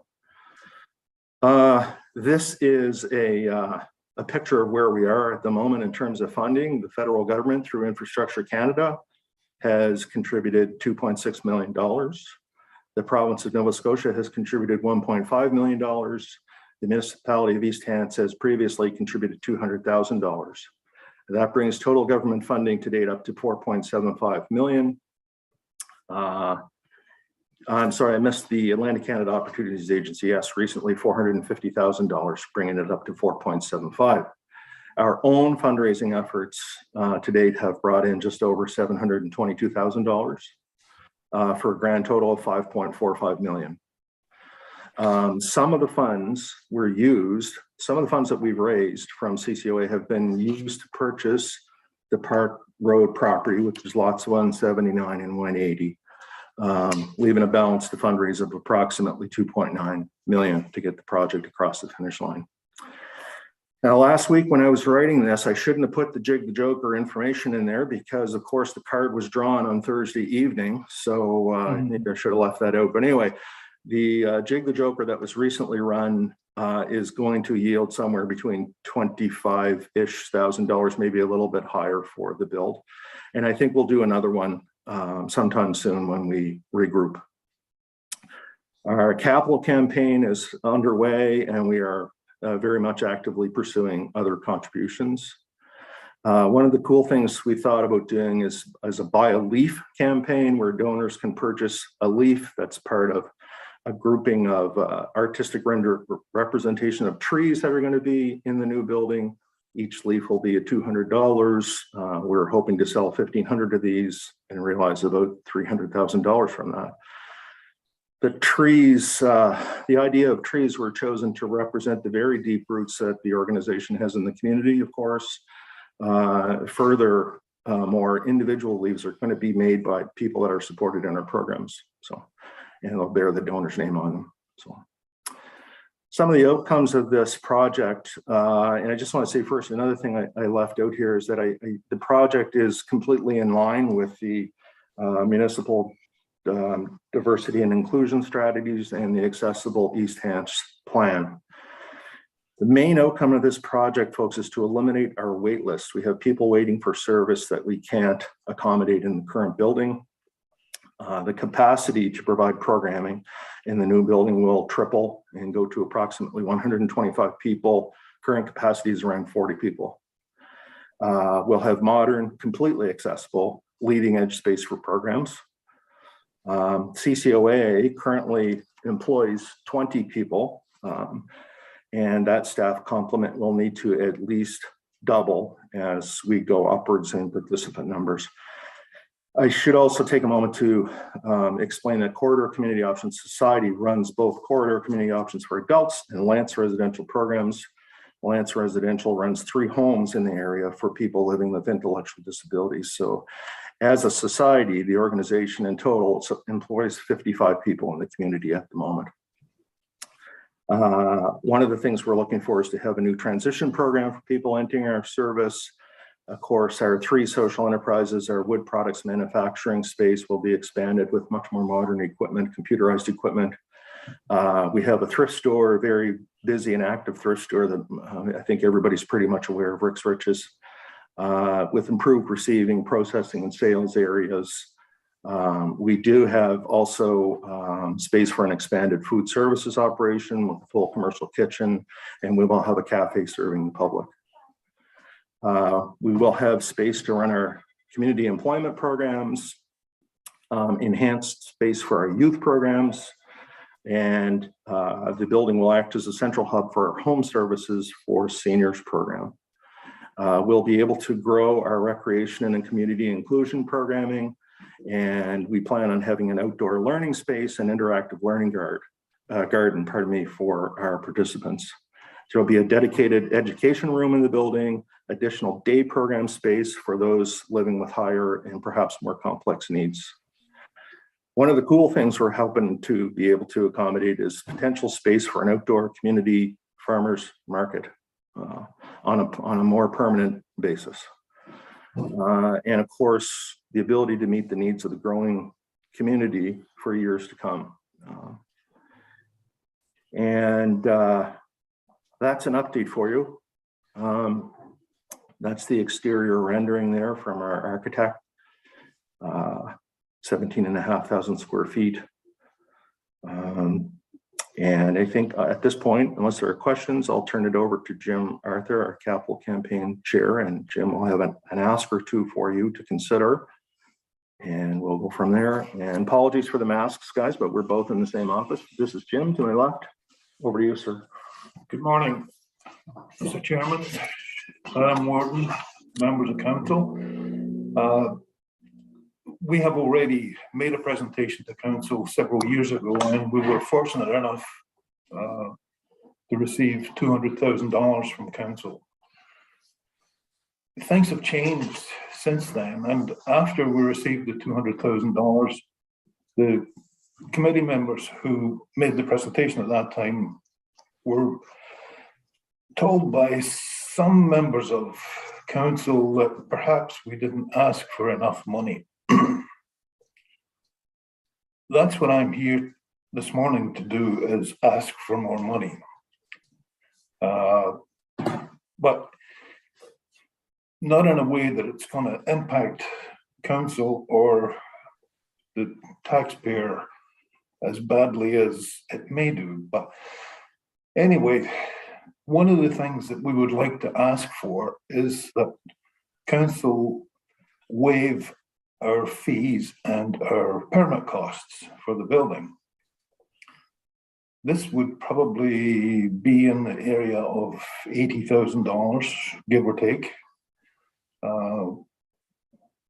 It would be like a donation. We would also like council to support CCOA and give us some guidance in how we may apply for grant or grants to the tune of $300,000. We know that grants are available, and if we apply for funding through a grant program, there should be less impact, I believe, on the individual taxpayers in the municipality. This is probably one of the most exciting buildings to go into the industrial park, and it's probably one of the most beneficial businesses and organizations for East Hants. It'll put us #1 in the province for sure. We'll increase employment. We'll be able to offer many more people positions where they can improve their daily skills, improve their self-esteem, and be a benefit to the community. The community is obviously growing, and with the addition of 3,000 to 4,000 new homes, there's going to be an increased demand. We already have a wait list of probably 40, in addition to the 40 that we have, 40 clients that we have in in CCOA just now. But with between 4,000 and 5,000 new homes, the demand is going to rise exponentially. This building is going to be one of the nicest in the province, and it's going to be of great benefit to the community. So I ask you for your support. I ask you to guide us in how we may apply for these grants, and I'd also ask you to waive these fees as well. So that's my ask. I'm a little bit like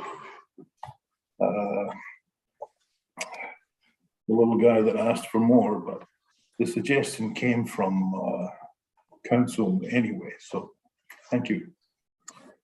And Mr. Chair and Madam Warden, if I could just add a couple more things. It would be nice if we could talk about the numbers of people we support for a moment. It's been growing, of course. And Linda Coolin is our client services coordinator, and she is on the call, I believe, with us right now. And it would be nice if Linda could talk just for a moment about what happens here in terms of people looking for service. Pre-COVID, we would get about a call a week from a family member, relative looking for a program for their loved one. That kind of dwindled through COVID and is picking back up again now with a vengeance. And it's more than one call a week. So we're planning to serve the people we currently have in our roster and people who are waiting for programs and people in the future. And Linda, if you're on, would you mind please just taking a moment through the chair to give a word? Sure. Yeah, it'd be my pleasure.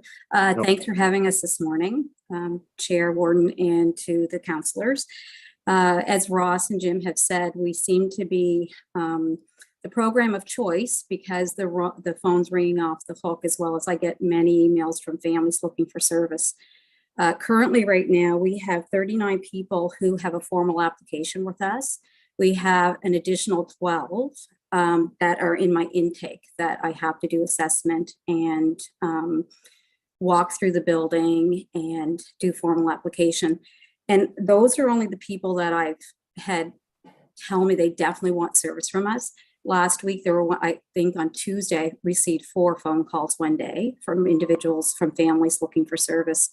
And things that I'm hearing, you know, a lot of folks are coming from all over, but we have a lot of schools reaching out. We have a lot of services in the city, the IWK. They're from people from our area. They're suggesting they come to us, and it's because we actually are being told that we're the service of choice, which is really nice to hear. And I think we pride ourselves in that. I think our programs and services are on the cutting edge. And if you walk through the building, which I invite all of you to come, you will see many people in there doing their thing. But what they're doing is they're bringing such a flavor to the day at CCOA, and also reaching their goals while doing that. And it's a wonderful place to be. And I find that it seems like more people are reaching out now. More people are looking for programs for their sons and daughters. And we seem to be one of the programs of choice right now for that. So. Thank you, Linda. Yeah. Mr. Chair, that's kind of our presentation. If there were questions, perhaps we would take those. All right. Thank you so much for your presentation.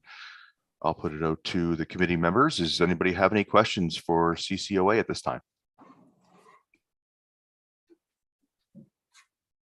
Councillor Garden-Cole, and then the warden. Thank you, Mr. Chair. I wouldn't say that I have a question so much, but I would just like to say my part. I came on the CCOA board a year and a half ago when I started council, and it's been a privilege to find out, although I felt I knew what they did up until then. People with intellectual needs is kind of my work when I'm not at council. But I really have a better understanding now of the role that they play in our community and in our municipality and the service that they are providing for us. It's so exciting to see this new build coming, and the big thing being the fact that they're going to be able to facilitate so many more clients, and so many more people are going to be able to take advantage of this great program. It's a very innovative program across the province. They are known for it, and East Hants should be very proud that we are offering it right here. This new build is just going to provide such a fantastic facility for this great service that we are providing. The fact that they have received a lot of federal, provincial, and municipal help, but the fact that they've raised almost $750,000 just on their own is remarkable, and it's a testament to the community support that this program and the building and the work that they're doing is so supported by the people of the municipality. So I can't say enough about that. And that they're going to be able to accommodate so many more people. It's very exciting. They did buy the lot, of course, in the business park, and have paid, about $250,000 in infrastructure related costs and all that as well to the municipality. So, they're definitely contributing to the municipality in that regard as well. It's a life enriching program that they're offering, and yeah, as I say, I'm very proud to be a part of, be on the board and be a part of this exciting new venture that they're on for the intellectually disabled in our community, in our municipality, and beyond. And that's all I have to say at this point. No questions, just All right. observations. Thanks. Thank you, Councillor. Warden Rolston. Similar to Councillor Garden Cole, just do want to recognize the excellent work that this group is doing, and that mention that their work does reach into many areas of the municipality, and is kind of a lifesaver, I think, for many families. So certainly no argument here on the work that they do. And so having said that, with regard to the ask, I would suggest that that would be brought forward at a future corporate and residential services meeting for discussion. And we would look into, I don't know exactly the amount of fees or what fees. I don't know if we have the ability to even waive them. I'm not sure what it would look like, but certainly something I think council would be very interested in having a broad discussion about. Thank you, Warden. And I know as far as the guidance for grants, our community grant coordinator and our community coordinator would definitely be available to assist CCOA, as they do for all community organizations. So I think that is a pretty easy ask for some support, and I don't see there being a barrier in that one. We actually have a couple more councillors here to ask. Councillor Musa. Thank you, Mr. Warden. Well, even it's 45, 50 kilometers away from us, this makes us very proud to be East Hampshire. This building make me feel very proud. And one suggestion, if we cannot waive the fees, I think we could give them a grant equal to the fees that they pay. I think that's doable, like raise the 200,000 to 280 and collect the 80,000. That could be a suggestion too. And I have one question. Are your mindset on wood construction right now and shingles and stuff, the old way?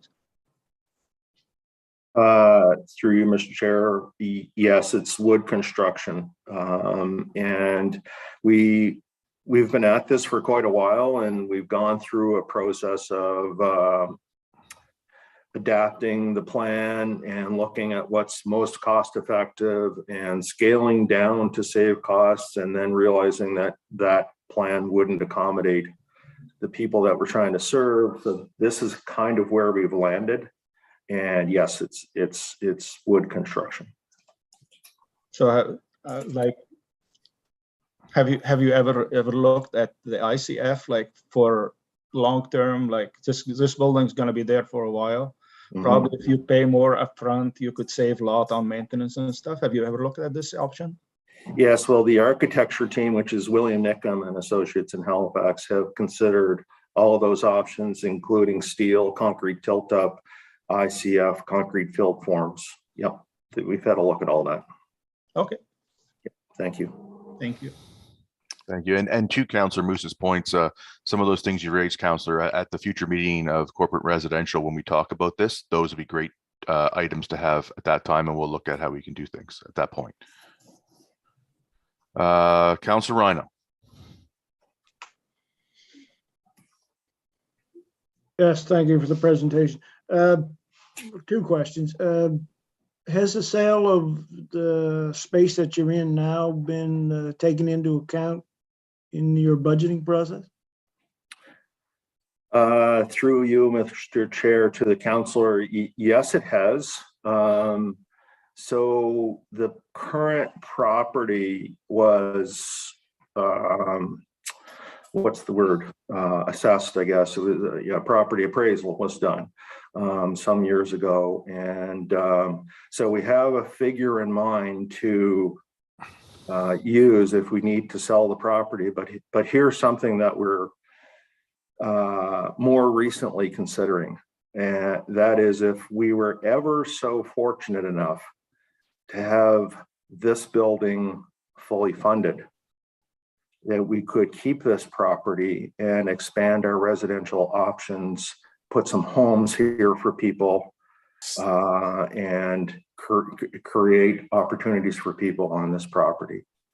It would mean the building, of course, would have to be remediated and removed, but we were thinking that, wouldn't that be quite something down the road? I'm not sure if that answered your question, Councillor. Yeah, yes, it did. In you know, it's forward thinking, but you know, if I guess that leads into the second question. Any shortfalls in this new project will be taken in the form of a loan? Yes. Yeah. Okay. No, that was kind of what I was thinking. And you know, and if I know I appreciate your forward thinking, but if this is going to enhance more people, more lives, then perhaps maybe the sale of that property would be the one thing to go with to accomplish that. Yes, Mr. Chair, through you to the councillor, absolutely, I agree 100%. It's in our back pocket, so to speak. It is a bit of a lofty goal at the moment to try to hold on to it. However, the direction that the province is going to try to deinstitutionalize organizations across the province and create more community-based options means that this project is in complete alignment with their strategy to provide, well, for the CCOA side of it, it's to provide day program options for people.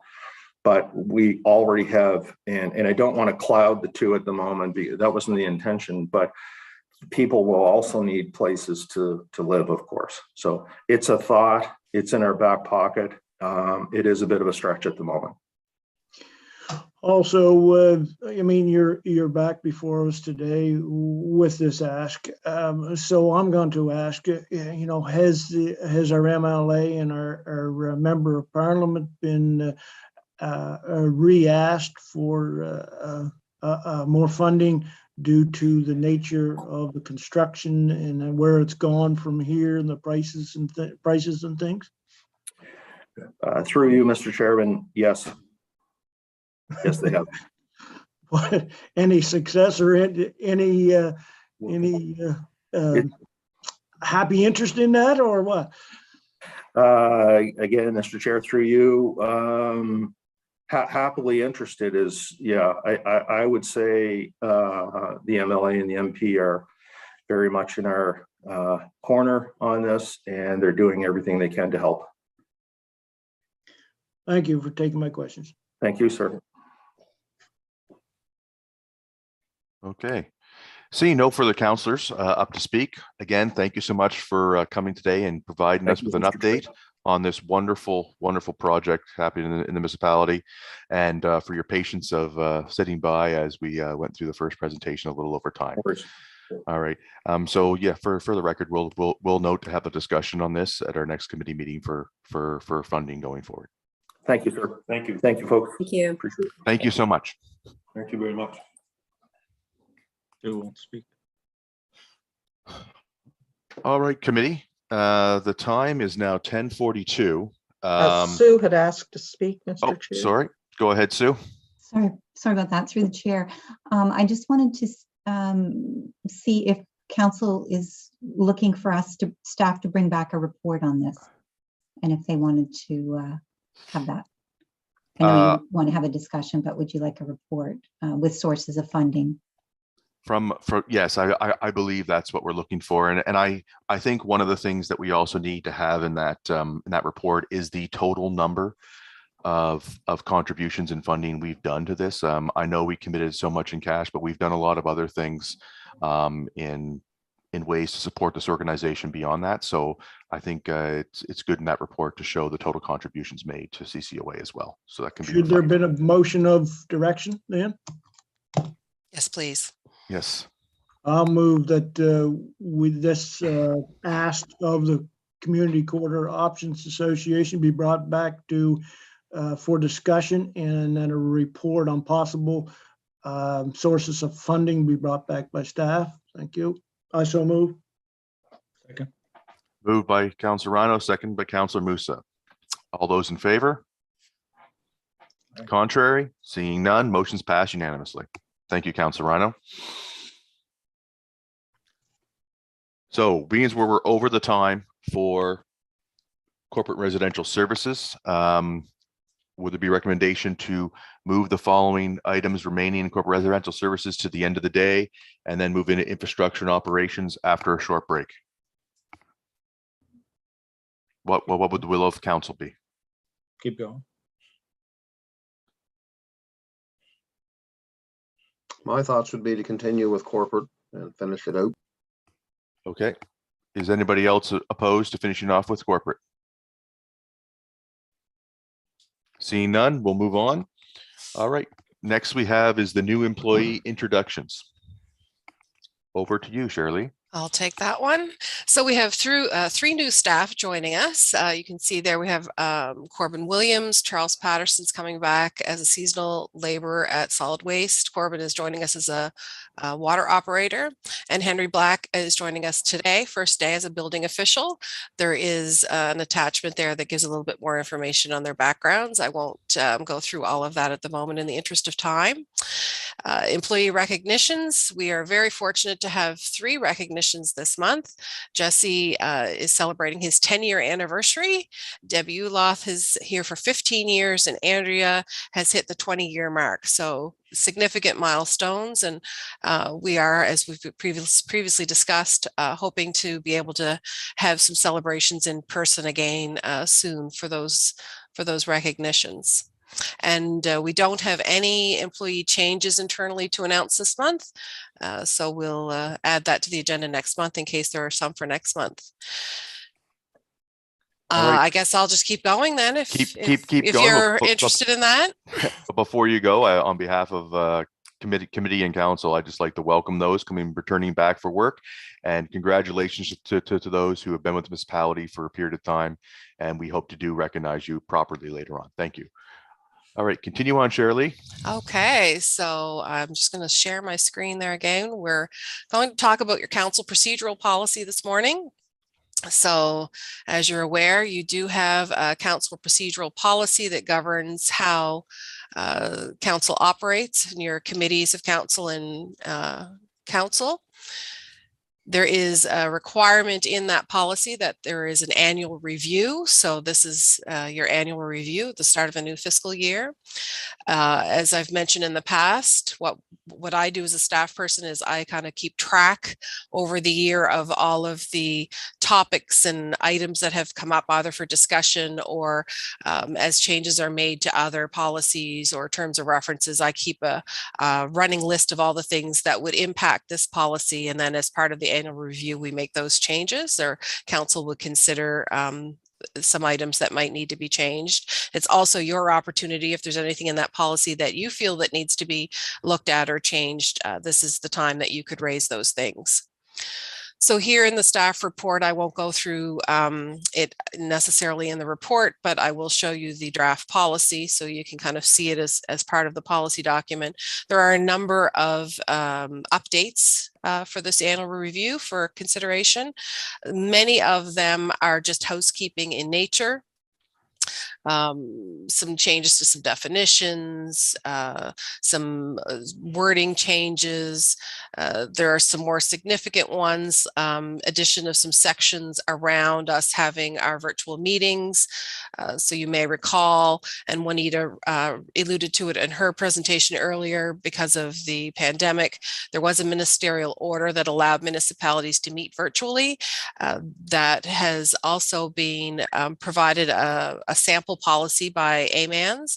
So we took a look at that sample policy so that we could reflect some of that wording so that we are easily able to go virtually if needed in future. If similar to today, I would suggest that if we need to meet virtually, that we would then have it already embedded in your policy that was permitted to do so. The land acknowledgement piece, your policy had previously stated that the land acknowledgement would be recited at the opening of council meetings. It did not reflect the committees of council as well. And I know that there was discussion at one point that really we should be doing that land acknowledgement at the start of all meetings. So that has been updated for your consideration. As well, the first Tuesday of each month, we hold that for public information meetings if it's needed. That was not reflected anywhere in policy, so that was added. Some wording changes, some title changes to some other organizations that weren't listed by their true name that have been updated. Again, the terms of reference for our Police Advisory Committee, it states that the chair of the Police Advisory Committee also represents the municipality on the Nova Scotia Association of Police Governance, but it was not in policy. So now that has been added. And permission of vote by raised hand. So if we are on a virtual meeting, that it's okay to raise your hand for the vote, where if we're in council chambers, we're using a voting system. So the policy actually said that we would vote by the system, but if we're meeting virtually, that's not possible. So that just allows for that. So that was kind of the housekeeping items. And then there's a few here that we thought maybe council would like to have further discussion. It has been brought up over the year, but no clear direction has been given. So we've added it for your consideration, and we can make changes however council wishes. So there is an addition of a new section that would prohibit consumption of alcohol prior to and during breaks from council and committee meetings, so lunch breaks, for example. Another addition, a section that would require councilors to undergo the criminal records checks at the beginning of their term before sitting on police advisory. So that is something that we require of the public members. So the newer councilors that were elected in the last election, they provided those criminal records checks. But if you have a long-serving councilor, those are not at this point updated at any given frequency. So there was an interest that was raised at a previous meeting to also require those updated criminal records checks for all members of council at the same time as the other members are being checked. And in practice, counselors have started to try to give advance notice of motion. So if you plan on raising a motion under your business from counselors, there has been the practice of giving as much advance notice as possible so that other counselors are aware, as well as staff, in case there is some preparation required or some information that may need to be provided as part of that. So that has also been suggested to be added to your policy. And again, it's as reasonably possible. So that certainly wouldn't prevent a member of council from raising a motion for not giving, if failure to give notice would not prevent you from raising a motion. That's certainly something that you can always do. So I'm just going to quickly just switch over. Shirley, we have a question first. Okay, First sure. from the warden. Sure. You're on mute, warden. If we could go back to those last three, which are the real possible changes to it.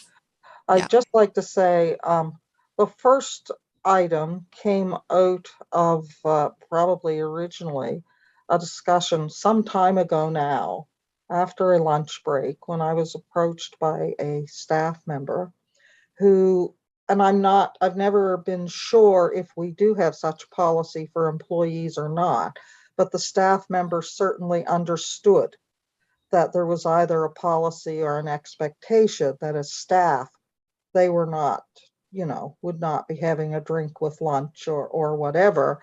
And the feeling was, that counselors should be held to the same standard as staff when it came to that. And that's kind of where that came from for discussion.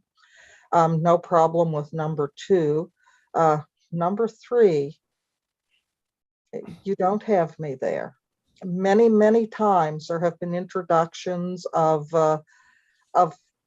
similar type wording, and this is softer than previous wording. My concern is creep, is that as you adopt things like this, you slowly creep towards counselors being hogtied if something comes up suddenly and they do need. And I think there's an understanding of council that we're not to come to meetings and make a motion to spend $500,000 to do this, that, or the other thing, or things of that nature. But I think we need the freedom to be able to make motions without, a lot of notice. And a lot of folks here work. Do you have time to sit down and email everyone that you may be going to make a motion? If you do, that's great. But if you don't, or if your time precludes you doing that, I don't think it should be held against you. Council has never adopted this type of policy in the past. We have simply moved towards the understanding that if we can do it, we do it. I would prefer, if we have to add anything, I would just prefer some kind of inclusionary language that says simply that. I think as much advance notice as reasonably possible, that opens the door to a lot of debate among council as to whether it was reasonably possible that somebody should have notified us before they made that motion. So you're not going to get me on that one. I just think a comment in there is that counselors will provide advance notice at their discretion as they feel, as they feel that it is possible, because right now our business from counselors and things like that, that's our kick at the can when we have things that have come forward from the community, and to bring those things forward. And sometimes there are motions and sometimes there are not. And unreasonable motions, I don't believe would ever pass, and they don't even come forward. So I don't like the language in that one, and I'll leave it at that for now. Thank you. Thank you, Warden. Councillor Rhino, then Councillor Musa.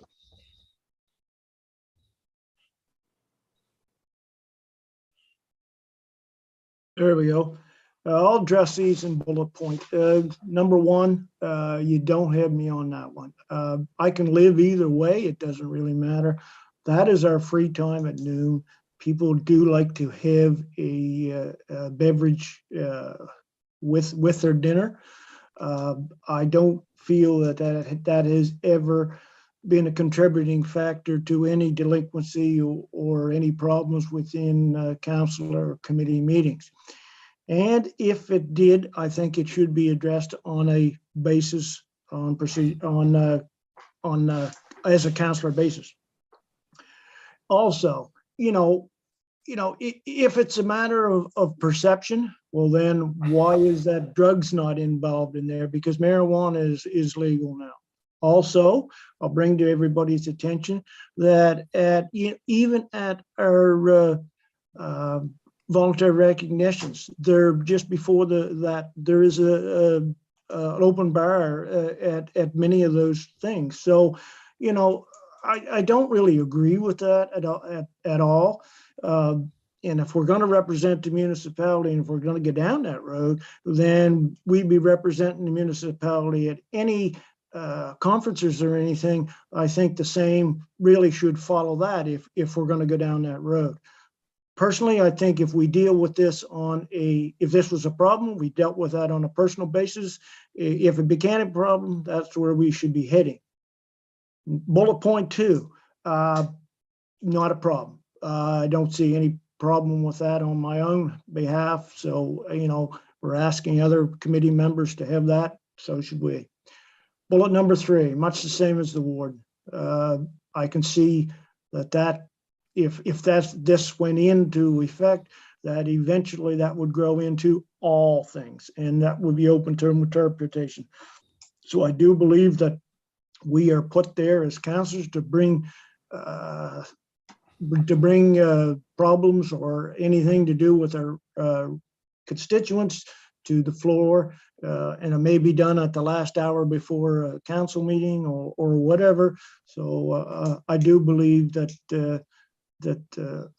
any councillor would bring on their own, would bring and give advance notice, if reasonably possible. So there's where I stand on those 3 issues. Thank you. Thank you, Councillor. Go ahead, Councillor Musa. Thank you, Mr. Chair. On number 1, I can live either or. Number 2, no problem. Number 3, is that for council meeting or both council and committee? The intent is that it would be at council. Yeah, I don't see council there. It's at meeting, but it doesn't say any which meeting is prior to the meeting, like should be council meeting, right? Mm-hmm. Okay. And what will happen with the item that come for discussion, like that we discuss at the beginning of the meeting, like to make decision on, and sometimes someone will come up with a motion for the council. Is that included in that or not? I'm not sure I understand what you're asking. You mean if like item for decision, like those item for discussion and those items that you mean through the committee under the at the beginning of the meeting, the correspondence for decision items? For decision, yeah. Yeah, no, there would be no need for advance notice for those. They're already on the agenda. Okay. But, I think the question from Councillor Musa is also, there's correspondence for information that motions could arise out of there. Yeah. Would those require? That's not the intent. It doesn't have the word council in this little snippet, but if you look at the actual policy, 9.3 is under that section. So the intent would be that it would be business from councillors, essentially. So if there was an interest for staff to take some type of action, write a letter or prepare a staff report or something. It just might give a little bit more advance notice. It might save some time if they knew it was coming, so they might be able to provide some information or answer some questions at that meeting rather than waiting to the next meeting.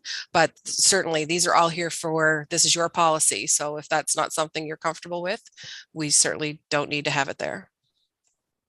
Yeah, I don't mind like leaving it in there, but as long as not very like as long as it's reliable. Like if something come up and you the day before and you didn't have time to address it, like send the notice, you should be able to do it. Absolutely, absolutely, and there is no intent to prevent that. Thank you. Okay, Warden, go ahead. You're next. Well, commenting on that, if that is not the intent, I don't think we need that there. It just seems to me that adding a policy that applies only to business from councillors cannot be seen as anything different, in my opinion, than an attempt to restrict motions coming from business from councillors. Otherwise, why even have it? And I know the wording there, which would be subject to interpretation. I again go back, I've sat around here a long time. I've seen many different wordings of this try to creep in over the years, and it's never happened. I could see debate at a meeting of some councils I've sat on as to whether or not advance notice should have been given and as to whether or not we should recognize the motion. I don't want to go there. I believe that business from councillors is our opportunity to bring information from our communities and our residents to council, to ask questions that may have arisen, and from time to time, a motion may be needed to request some action or further information. I am perfectly aware that at the end of a council meeting, if I ask for something to be looked into and that council is supportive, you still need council to support the motion. If council is supportive of that being done, given the information at hand, then I'm not going to get that answer tonight. That will be next month or the following month or whatever time frame is established.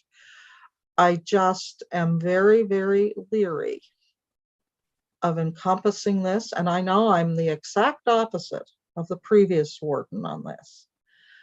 But having sat here for many, many years, I believe it is extremely important to continue to allow us our business from councillor freedom that we currently enjoy without anything possibly causing an infringement or a misunderstanding on what we are or are not allowed to do with our business from councillor time.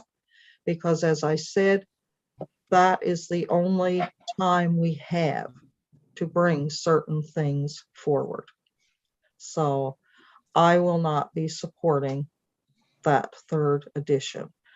Back to the first, I don't drink. It doesn't really matter to me one way or the other. But if we're holding our staff to a certain level of behavior, and I don't know if by policy we are, but I do know that at least some staff feel that we are, then I just feel we should hold ourselves to the same level as we're holding our staff. That's all. And, you know, perception or whatever. And no, I've never gone to lunch and had the counselor next to me get, you know, overindulge or anything like that. The thing there to me is just, you know, hold us to the same standard. And I guess I related it to my day work when I worked, and everybody's job may be different, but I wouldn't be going out to lunch and having a drink with my lunch and going back to work when at the particular job that I did. Others may be different, I don't know. But that's the reason that that's there. And you know, the only reason is if it had never been raised to me by a staff member, I would probably never have even thought about it. So, thank you. See, oh, Councillor Hep. Thank you, Mr. Chair. On the first issue there, Councillor Rhino pretty well said everything in the line I was thinking. I guess the part that bothers me more than anything else is that we have a staff member or staff in itself policing what we should do in our free time. Who is policing the staff? You know, it's been brought up that cannabis is now legal. Staff goes out and sits in their car and a partner goes for a drive down the road. Who polices them? Also, over-the-counter prescription drugs, if they're not taken properly or mixed with another drug, they could be the same way as if somebody had a few drinks. I don't totally understand where this is coming from. It really bothers me that staff would bring this even up here. And this is our own personal time, and it's been brought up before. You know, if we come back here and we seem to be impaired, I'm sure that the other councillors would agree that, you know, maybe you should be driven home or not take part of the meeting. And the only reason that I can see this is that maybe staff feels that if we do have a drink, whenever it may be, that we're not able to make rational decisions here as council. And I've seen decisions made here from councillors that were totally sober, which kind of makes you wonder, are they sober or aren't they sober? You know, so this really bothers me. The staff is bringing this forward. And as far as the second one, I have no problem. And the third one, I agree with the warden there. I don't think that even needs to be here. So thank you. Thank you, Councillor Hebb. Councillor Musa. Thank you. On the first one, I can on the fence, but I understand where Councillor Hebb coming from. Like, it's our only time we meet together as a councillors. We're not staff that working 5 days a week or something. That could be a problem, but it's only 1 day a month that we meet together. And if someone have a drink, it's not gonna affect their ability to do any decision stuff. Like, I don't think you should consider us as a full-time staff, like your full-time staff. Like, when you're working 5 days a week and you do it, could be a problem, could become a problem. Like, if you do it 1 day, you have 1 beer, second day, you're gonna have 2. So if you get away with 2, you're gonna have 3. So it's on a daily basis for work, but for us, it's once a month, it's not gonna affect anything. So I don't think it should be there. Thank you. Thank you, Councillor Musa. I just have one question. As we've seen, where number 1 seems to be providing a lot of discussion, is does the legislature have a current policy on that for our MLAs, and what would they be following? That would be a question I would have in relation to that. And as stated by the warden and many others, there are different policies at different work sites where people work, and it has everything to do with, do they operate machinery? Is there, well, you know, what's the duties of the job in relation to it? So again, I have no issue either way on that one, but I do understand the concerns that, yes, there are breaks from council, and for the last 2 terms I've been on council, I have never seen anybody have more than 1, and it was just with their meals. So there's definitely questions to be raised about beyond the consumption of alcohol. It seems to be the only thing listed here, as was stated by Councillor Rhino. You know, there are other substances that can be just as impairing in actual smaller quantities. So I definitely do think that this should have further discussion on this topic. Councillor Rhino. Thank you. I would move to remove bullet 1 and bullet 3 from updates for consideration. Seconded. We have a motion, first and seconded. Warden Rolston, your hand went up at the same time. I'll give you leeway. I would like to move to split the motion. Councillors may feel one way on one thing and another way on the other. Councilor Rhino, you're on mute. I don't think that's legal. You can split that motion. The motion was made for the both of them intended. I believe a motion to split a motion with two different things in it is perfectly applicable. Would it be a split or an amendment to hold them separately? I call it to split the questions, split the motion into the two separate questions. Doesn't matter to me how you do it. Okay, Councilor Green. Yeah, just to the motion, based on what you had said, Mr. Chair, on the legislature and that, I will not be supporting this until I have all the information gathered that I can make a decision on. I mean, it really, to me, item 1 makes no difference, but I would like to see what the other policies are at the provincial level. Deputy Warden Mitchell. Yes, my only concern is what liability might be involved with the first motion. That's with the first addition, that's all. Section 2.6.12, if that is any liability issues. Okay, so there are questions, but there is a motion on the floor that's been seconded. Warden Rolston. We haven't had a decision on whether my motion to split the motion is legal or not. I will defer to Shara Lee under policy. Are you able to split a motion? We've never encountered this since I've been on council. I would agree with Councilor Rhino. The motion is on the floor, so unless it's amended, it should be dealt with. Or defeat, yeah. Warden Rolston. I would move to amend the motion to separate the vote on the first and the third sections. I would move to amend the motion to deal with section 2.6.12. Councilor Musa, are you seconding? Before I second it, I'll second it, and I have a question too. Go ahead. So if the first item passed through, what will be the consequences? If a councillor had a beer and came to council meeting, like during break, what's the consequences he's gonna face? Through the chair, in this motion. yeah, there's nothing written in the policy for consequences, so that would be a council decision.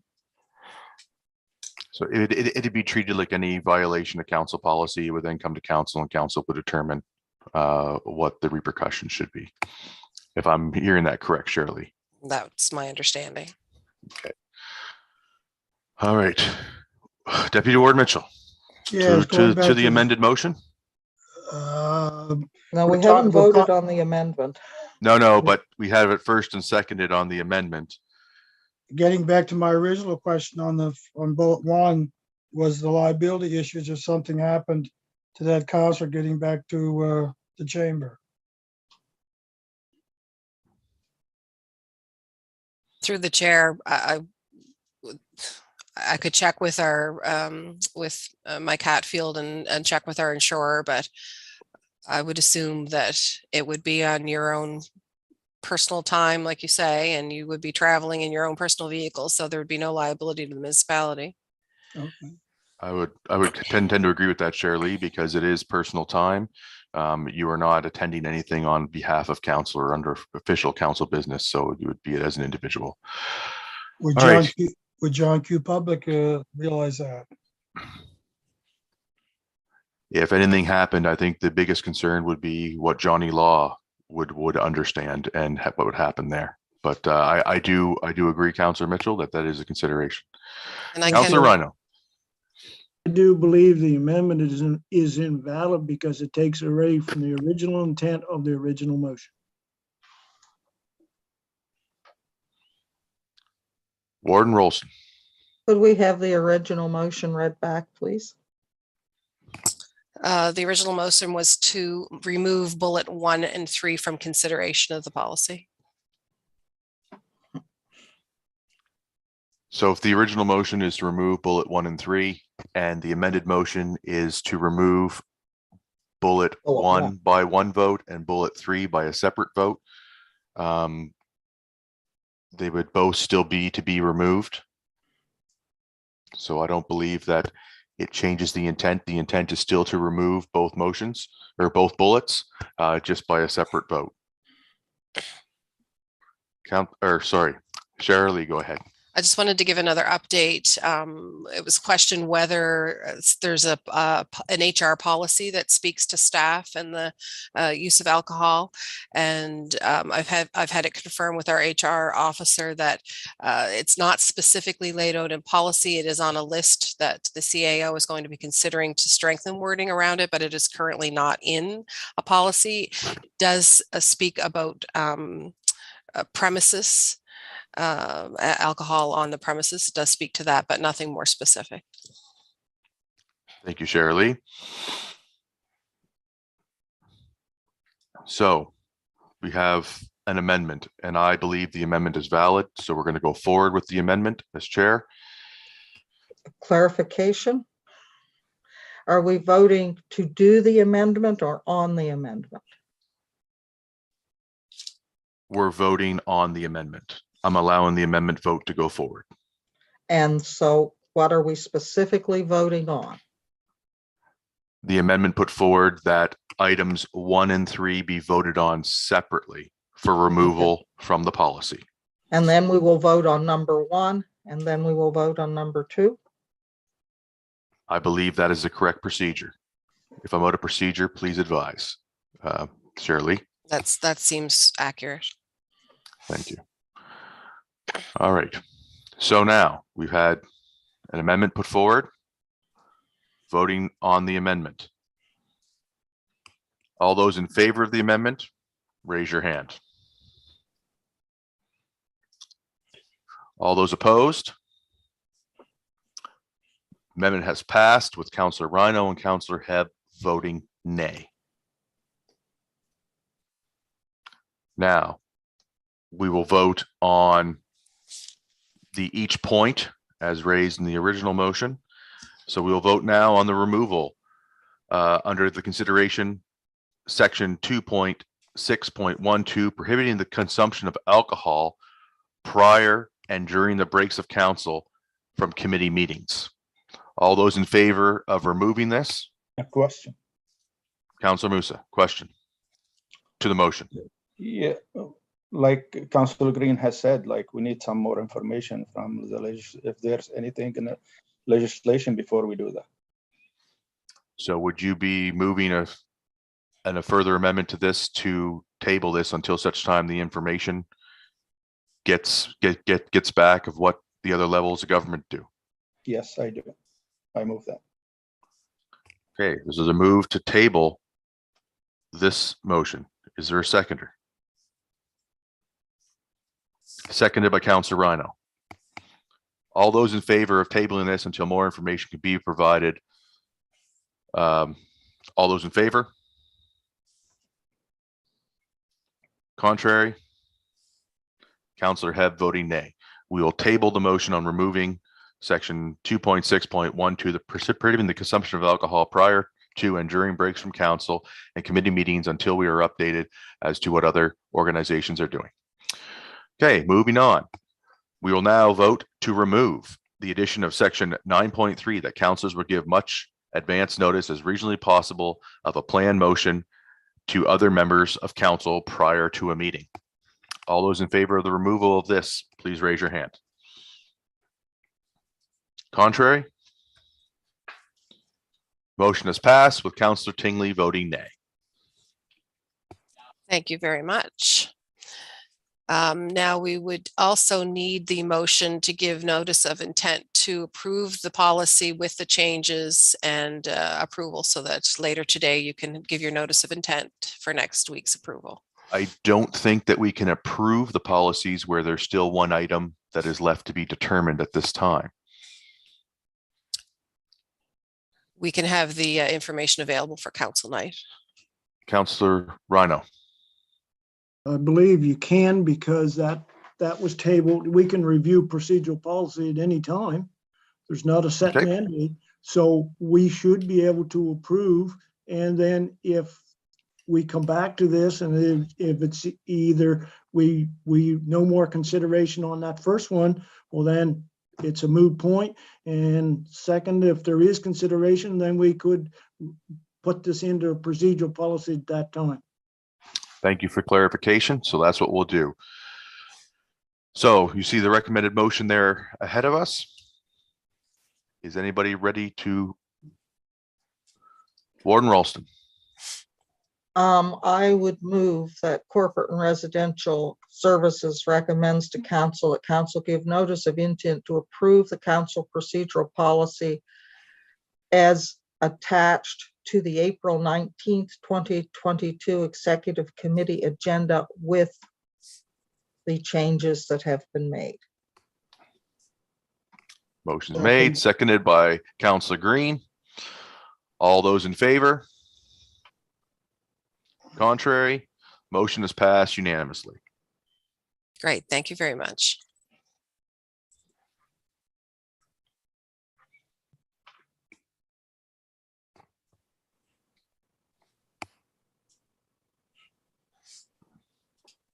And that's it for you, Shirley? That's it for me. Yes. All right.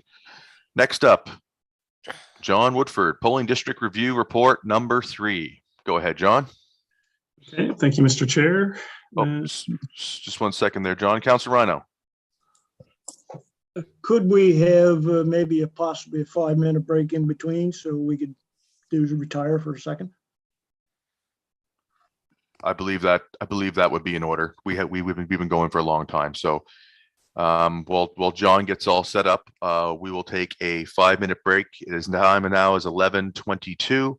We will return at 11:27. Warden Ralston. Yeah, and just before we break, I neglected at the beginning, I intended to do so. It's been suggested that everyone observe a minute of silence at noon yesterday and today. So I was going to suggest that just prior to adjourning for lunch at noon, as close as possible, that we would perhaps observe the 1 minute of silence. Absolutely. Okay. We will stop the live stream and the recording until you get back. Okay, Council. So we are on a 5-minute break.